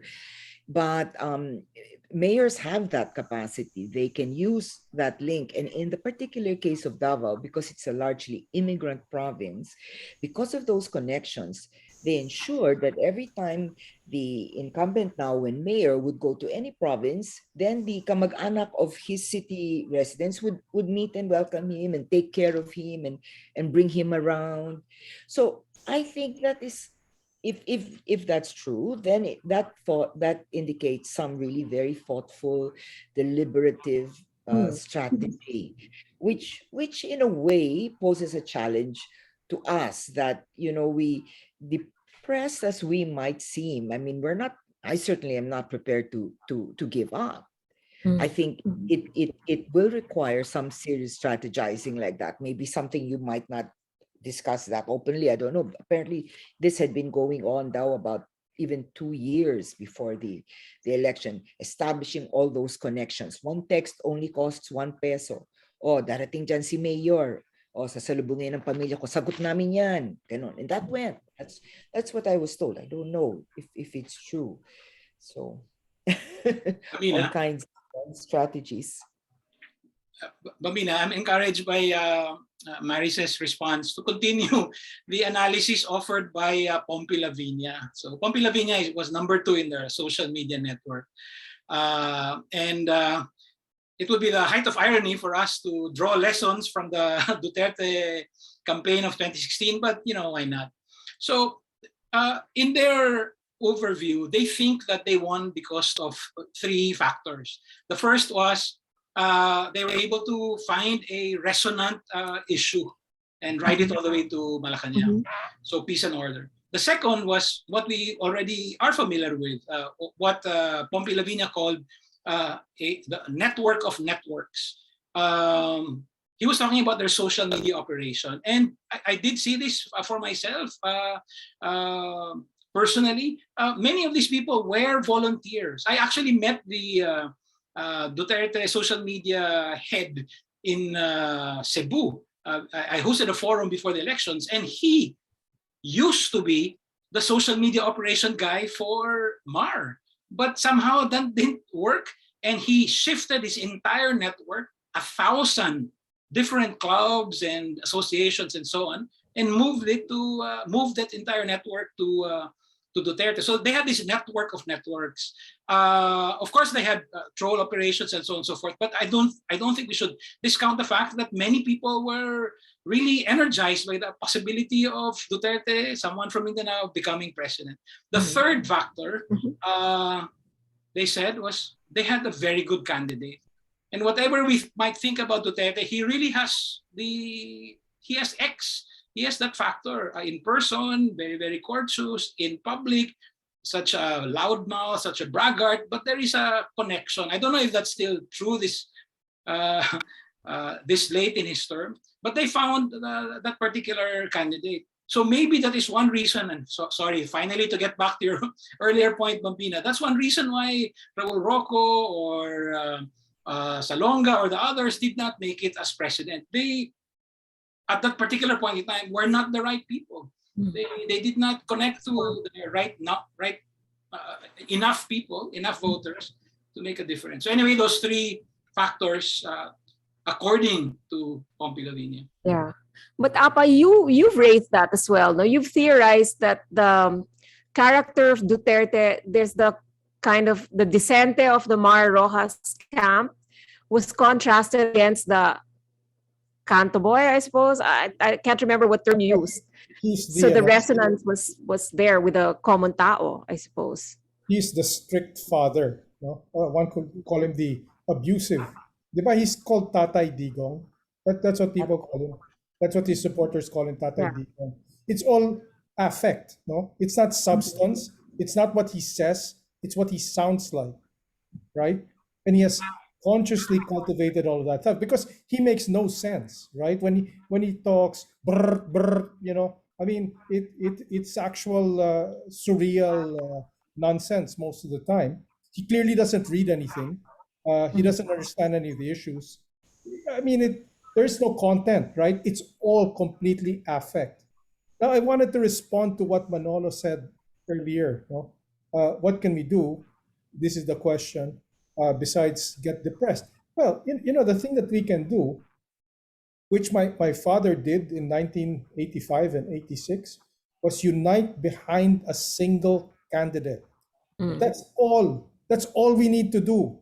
Unite behind a single candidate. Don't, convince all of those guys. In effect, it's like doing a runoff election. Who said that they might run? Lacson or Trillanes. Lenny hasn't said anything. Isco is there. Get all these people together and say, look, only one should run. Only one, because we've got to get rid of this bastard. So let's do it. That's what we can do. Let's support that effort to unite behind a single opposition candidate, because right now there really is no opposition. There's the 5 senators or whatever, but that's about it, right? Yeah. Manolo, yes. Yeah, just an aspect that just so everyone's aware about it. In 2016, during the campaign, there was an FGD that was done. And basically, it was a really good question. The question was this: if a candidate went into your home, up to which room would you let them in? So of course, there's the living room, there's the kitchen, then finally your bedroom. Only one candidate across all ages, classes, sexes made it to the bedroom, and that was Duterte. You tie that in with a second thing, which was that among all the candidates, he was the number one second choice of many voters, which means that as different candidates flamed out or were taken out, their voters, instead of their voters on the whole, tended to migrate to Duterte. And that's how he just kept getting stronger and stronger the more everyone else got weaker. Those were two very interesting phenomena. I mean, because that goes to the question of why don't people like Rocco and others win? You know, we just like the way we vote for the Senate is explained, that, you know, people view it as a deck of cards. So you'll have a joker and you'll have a king and a queen, and when, you know, what, depending on the role, there are archetypes that we elect, and each of these people were useful for a kind of archetype, but only so far. The archetype of what we need for a president, again, if you're going to look for a commonality, is what Agpolo said, which is for lack of a better word, the malasakit or the empathy angle, which can be compensated for different things. But on the whole, there's a bias against experience and more for being a disruptor. There's a bias for empathy versus accomplishment, and finally there is, as Apa put in, the appearance of destiny, which is why the bandwagon is so important to push forward. But Apa, I have a question here directed towards you. You said about the management skills. Now, with the current candidates, crop of candidates, none of whom are official yet, who would you consider, I mean, there's a question for all of you, of course, but who would you consider to be in possession of those, you know, management skills kind of required by a president, ideally? Well, you know, I have to say, I'm without saying who I'm voting for, right? Lenny Robredo has done an incredible amount of good with no resources, right? The president bled the vice president's office. She has nothing, just nothing. She raised the money, she helped people, she did stuff, right? That is incredible management. This woman, she's on the ground, she reads everything, she understands everything, she talks to people and communicates, she makes decisions. She was able to do it. Isko Moreno, I don't know if he's running. I don't think he knows if he's running at this point. But definitely the guy has fantastic management skills. It's no joke to manage the city of Manila, right? It's not like you have this unlimited bag of money, and then you've got all of these stakeholders that you've got to keep pleased. So he's a very good politician, certainly, but he's also a very good manager. He also reads everything. He also consults with everybody. He also communicates. He's very good. Those two, I would say, are fantastic managers, and I think they're also very good leaders. Okay. I tend to agree with you on those two, but neither of the two have declared their candidacy, no, so far. Yes, Manolo. I'll be contrarian to Apa in that I do think that there are times when there's a kind of zeitgeist or the sort of a trend in the air. Let's remember that Maris pointed out the more educated, the younger, and the well-off you were, the more of a chance you were for Duterte. That was the proof of the exit polls. The campaign itself, the way it was run, also, I think, had an aura of liberation about it, because it was every single guy in every part of the country who was ever told they spoke the wrong way, dressed the wrong way, were not polished the right way, This was their way to get back at everyone who has been holding them down all their lives. I don't think that has played out. Combined with the belief that you need someone who will just sort of hammer everything into shape. I do think that sort of, if going into 2016, the dominant campaign that everyone was waging was, the country is doing better. Who is going to let it truly take off in terms of the economy? Duterte turned it over and said, no, everyone is being pickpocketed. And if they're not being pocketed, they're in danger of being molested by a drug addict. He turned it, and that became the dilemma. I do think the pandemic is putting us in the position where that argument is once again extremely powerful, and counterintuitively, because for everyone, I think, watching right now, everyone knows how this has wrecked businesses and livelihoods and personal lives. But I do think the counterpart of that is everyone worried that if things spin out of control, there will be looting and stealing and that sort of thing.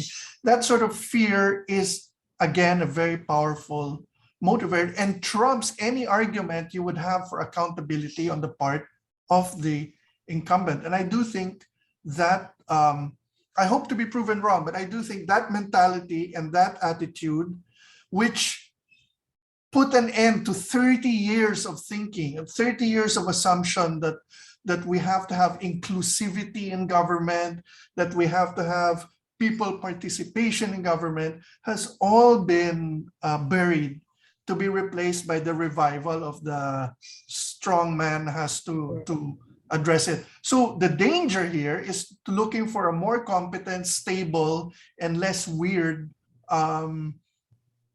strong man instead of what everyone else has been hoping for. That's all. Bambina? Yes. I'd like to respond to the last point that Manolo raised. We're talking about, sorry, I lost my train of thought. Manolo's talking about the need for a different kind of strong man. I'm sorry. Senior moment, hold on. Parang he was talking about the negative reinforcement strategy of Duterte. Now vote for me or somebody's gonna come and kill you. I mean, so, to reduce it to absurdity. I'm gonna come back. Let me just Okay. Okay. Let me just pivot to another policy issue. How important is China going to be in these upcoming elections? The whole China issue. Anyone care to hazard an opinion? I've been following this because three quick stories. When the president went on his first state visit to Beijing, a member of the business delegation said that the Chinese government itself was keeping all exposure to a 5 to 6 year return on investment, which meant they had no illusions that anything would last beyond the present term. So the Chinese know something we don't. The second is, there was one fundamental point where the present government resisted Beijing, and that was over pogos. Remember, in contrast, you have Cambodia, where Beijing said, we don't want pogos anymore because they're siphoning money from the homeland, and they were wiped out in Cambodia, literally overnight. Here, there were warnings and warnings from Beijing, but it was too entrenched and remains too entrenched because too many people up and down the line, LGUs, plus the wealthy of this country, and the middle class of this country were all earning from the pogo. So that shows you that that the domestic will always trump the international. We're still a very parochial thing. Institutionally, our institutions all resisted the president, from the armed forces to the DFA. So he can do a lot, but the overall architecture has not changed of our alliance with the United States and everything. combine that, of course, with our racism. And so your main concern is whether the number of kidnappings is going up or not. But basically, to cut a long story short, the real effect of China, I think, will be seen in the local governments and in subordinate positions, and less so in the presidency. Although, of course, there will be perhaps approaches, but not. I don't think anything for any other candidate that will be as bold as happened in 2016. But the sovereignty issue, sorry, West Philippine Sea is doesn't really translate nationally. Okay. No, I mean, but you already have a national sort of consensus there. It was never an idea of over reliance on China would ever fly, but it's not going to be the reason anyone votes for. Okay. Bambina, Yes. I finally remembered what I wanted to respond to. Sorry, I've been up for 12 hours already. So, but I wanted to respond to the last point that Manolo raised, which was, it was a very casual comment that 2016 wiped out the last 30 years. And my response to that is, it's too early to tell. Don't throw in the towel. Yes, definitely the future of the EDSA generation and that historical track is at stake. But I am not ready to concede that Duterte, just by winning in 2016, has already won the field. It's too early for that. There might be some people now who are serving him like dogs, who will turn out to be later on champions of EDSA, depending on who the next president will be. I mean, it's really all about, Manolo ended with a terrific last 3 slides. But for me, the kicker that was the one from Marcos. Nothing succeeds like success. And really, that's the ethic for many politicians. So whether we like it or not, we need to win the presidency. Yeah. Even if we get complete control, and it's impossible, of the Senate, it's not enough. Unfortunately, precisely for the reasons that Manolo explained, it is the key position. And if someone who occupies it without conscience, nanalo ko na, right? Yeah. I think that's where we are now. But I think it is really, really too early to say, tapos na yung EDSA version, now we're moving on to something else. No, there was an attempt a year and a half ago, led by Pulong Duterte, to change the name of the Ninoy Aquino International Airport to Manila. It didn't make sense. Now there are 3 other international airports in Manila. Why change it to Manila International Airport? I understand that as part of this continuing effort to push a meta-narrative that the EDSA years were a waste. It's time to turn out. Okay, so what happened? There was pushback. People said, what kind of stupidity is this? And, it was a very small battle, but it was a battle that we won. So I really appreciate Manolo's insights into just how effective Duterte has become, but I'm not ready to concede that he has in fact won the end of Philippine history. Well, go ahead, Apa. Go ahead. And Marius, yeah. This is in relation to 2 questions. No? The first one is about the role of China.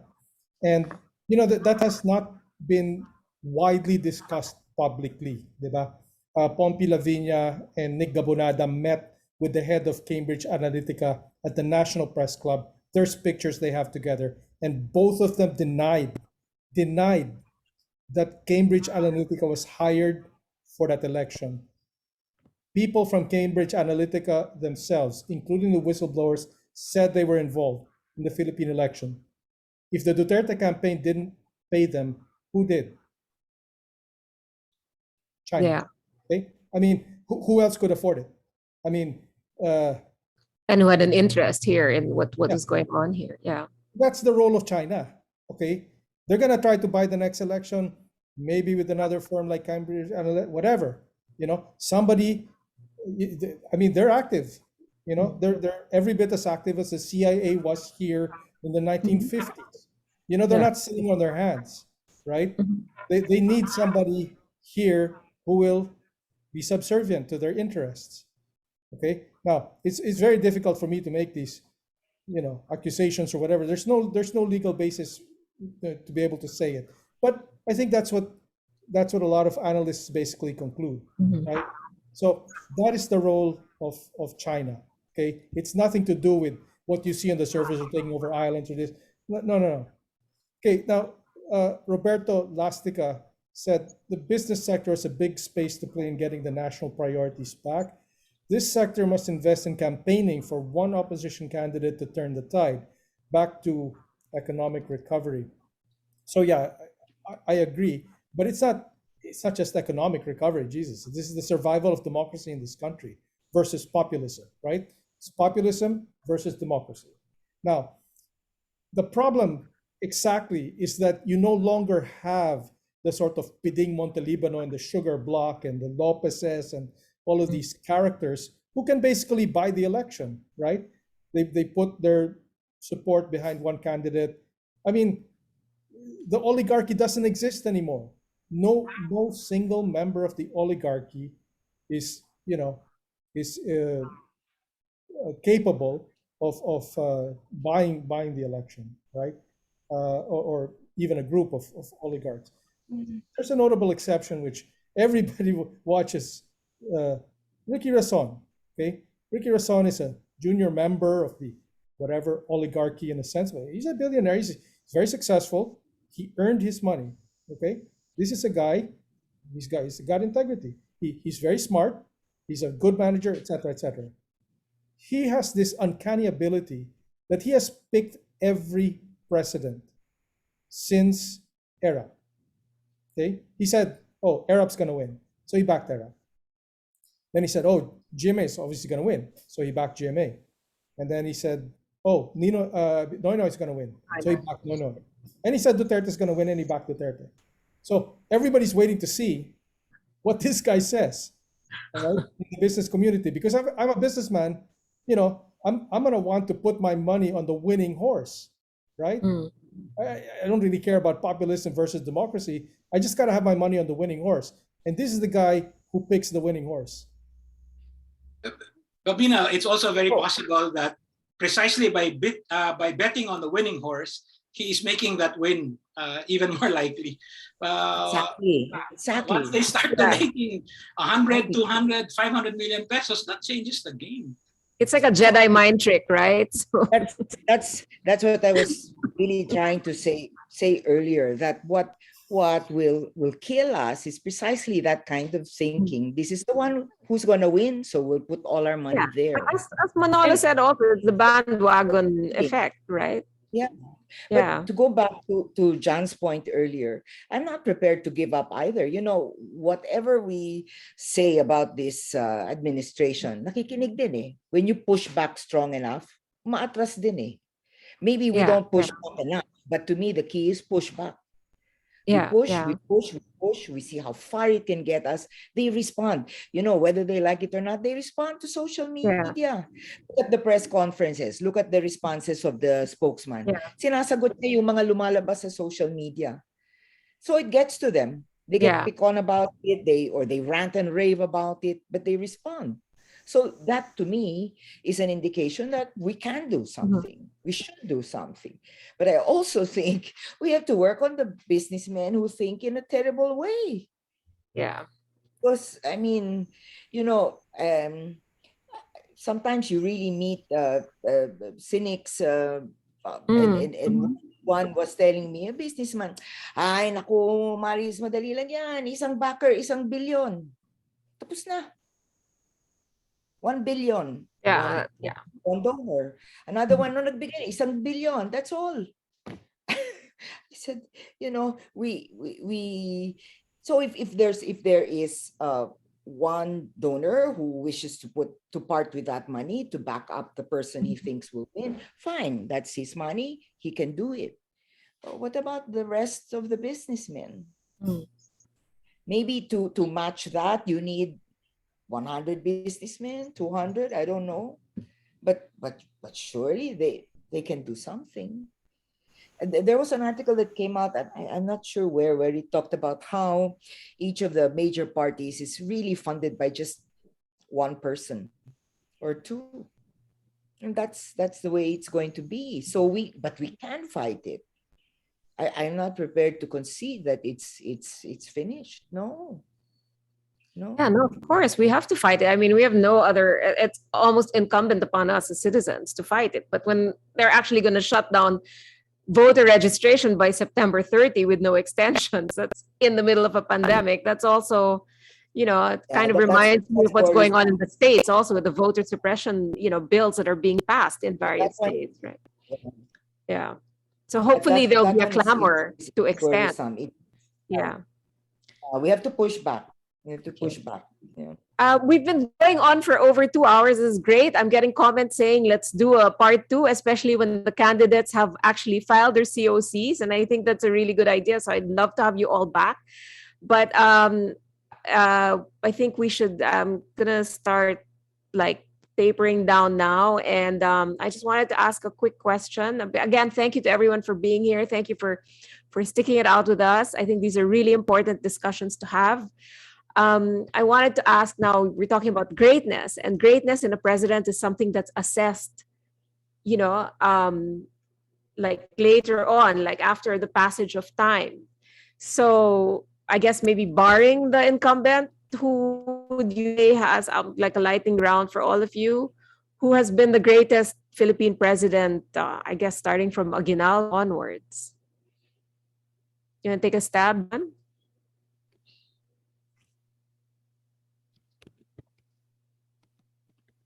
Okay, since nobody's talking, I'll take a stab. You're your goat. Yeah. Si Magsaysay for me. Magsaysay. He really, this was a guy with substance. He was a guy with vision. He was a great leader. He was a great manager, and he had integrity.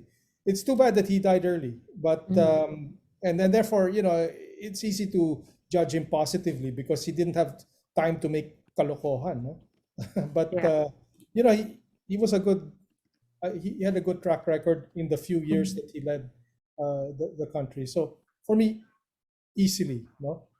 I think obviously Quezon was much greater, right? But Quezon was all about power. Okay, yes, he had integrity and really, pero as a president, of an independent republic, I think Magsaysay was the most sayang talaga because we didn't have him for a second term. Yeah. True. Maris, you want to weigh in? Maybe it's easier if you look at qualities of different ones. Okay. Or is that cheating? Than choosing a single one.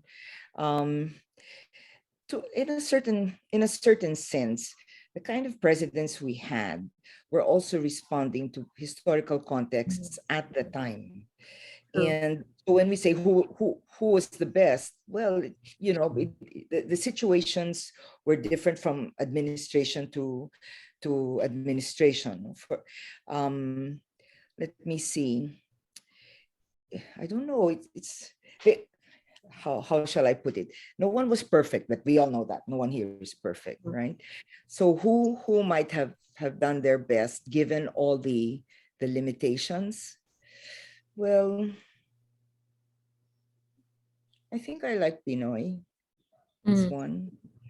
There's certain aspects of Quezon that I also like.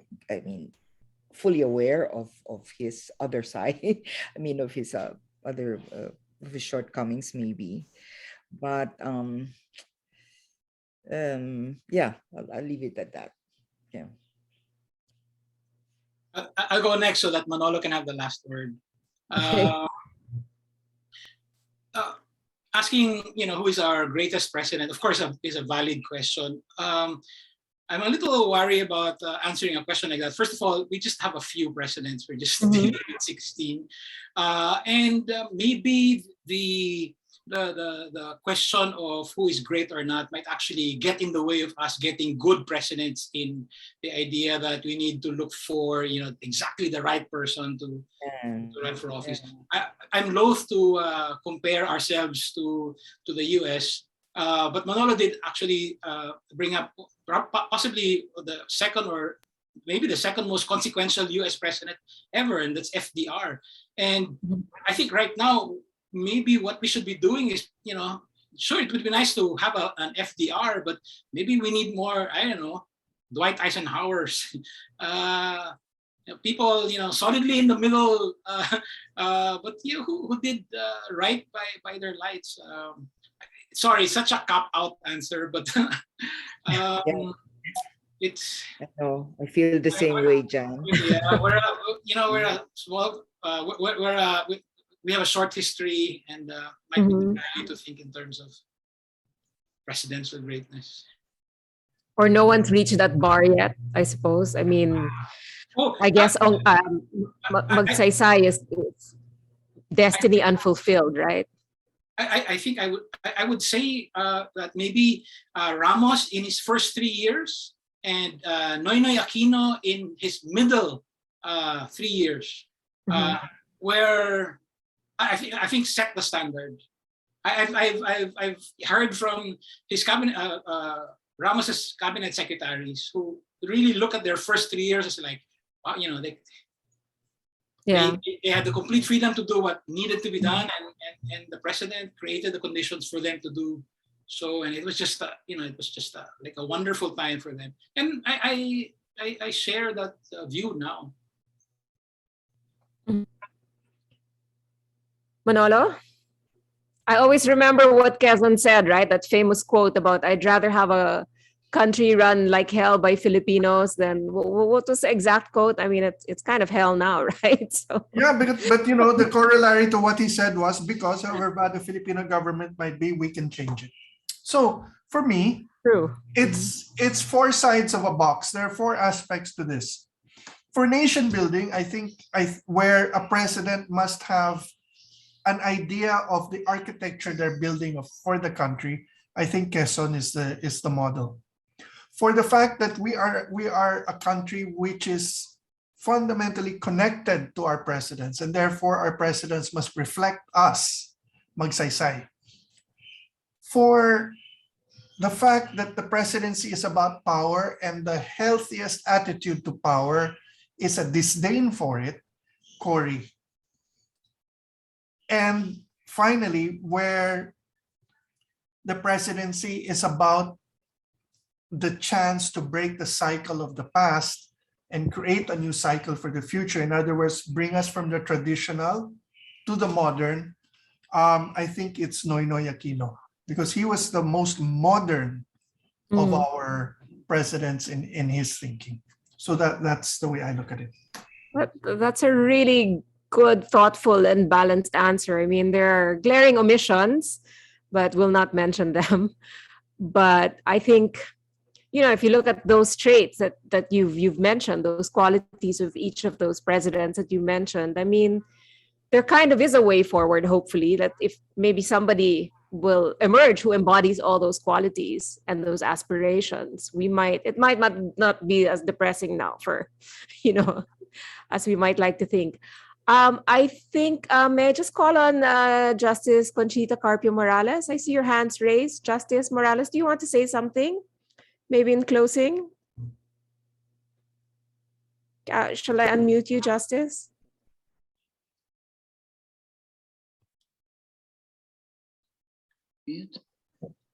Hello.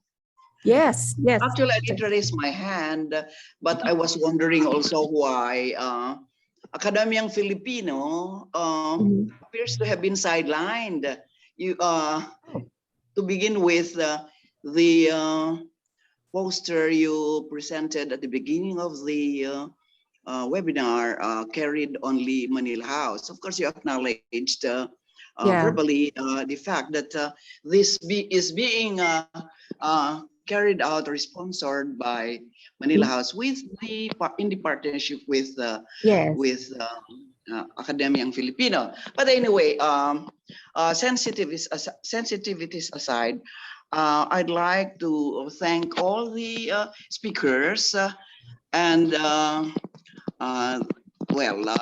of course, you are good moderating for this insightful, engaging, very informative discussion of our present day politics, which traces its subject from the time of Quezon. Sorry for those who were not properly acknowledged in a good sense or in a good light. But again, I reiterate my profuse thanks to, I'll do it alphabetically, to Maris Jokno, to John Neri, to Apa Ongpin, and lastly, to Mr. Manolo Quezon. All the best and keep well. Thank you so much, Justice Morales. I'm really sorry about that. I'm gonna actually have it out with my art director for omitting that in the presentation slides, but they were in all the other material, I assure you. I'm sure you've seen them anyway. And thank you again to everybody for joining us. This has been such an enlightening, discussion, and I'm sure we could go on and on and on, but it's almost 4:30. It's been a long afternoon, and so I'm sure you all have things to do and families to attend to. So on behalf of Manila House and Academiang Filipino, thank you so much for joining us today. This talk will be up on YouTube probably by tomorrow or day after, certainly. And anything, any questions, please get in touch with Manila House, events@manilahouseinc.com, and we'll forward your questions on to any of our speakers today. And any other suggestions, we're taking note of your suggestions for a follow-up. I think it'll be very much needed once the candidates have declared, the 50 candidates for president have filed for candidacy, right? Okay, on that note, thank you. Oh yes, Apa, please. Let's unite behind one candidate, guys. That's what you can do. Unite behind one candidate. Okay. Think about Biden, right? Everybody was saying, whatever. No, not Biden. He's not my candidate. But in the end, they all united behind Biden. So maybe that's what we have to do. So on that note, apologies to those who want to vote for other people, I should say.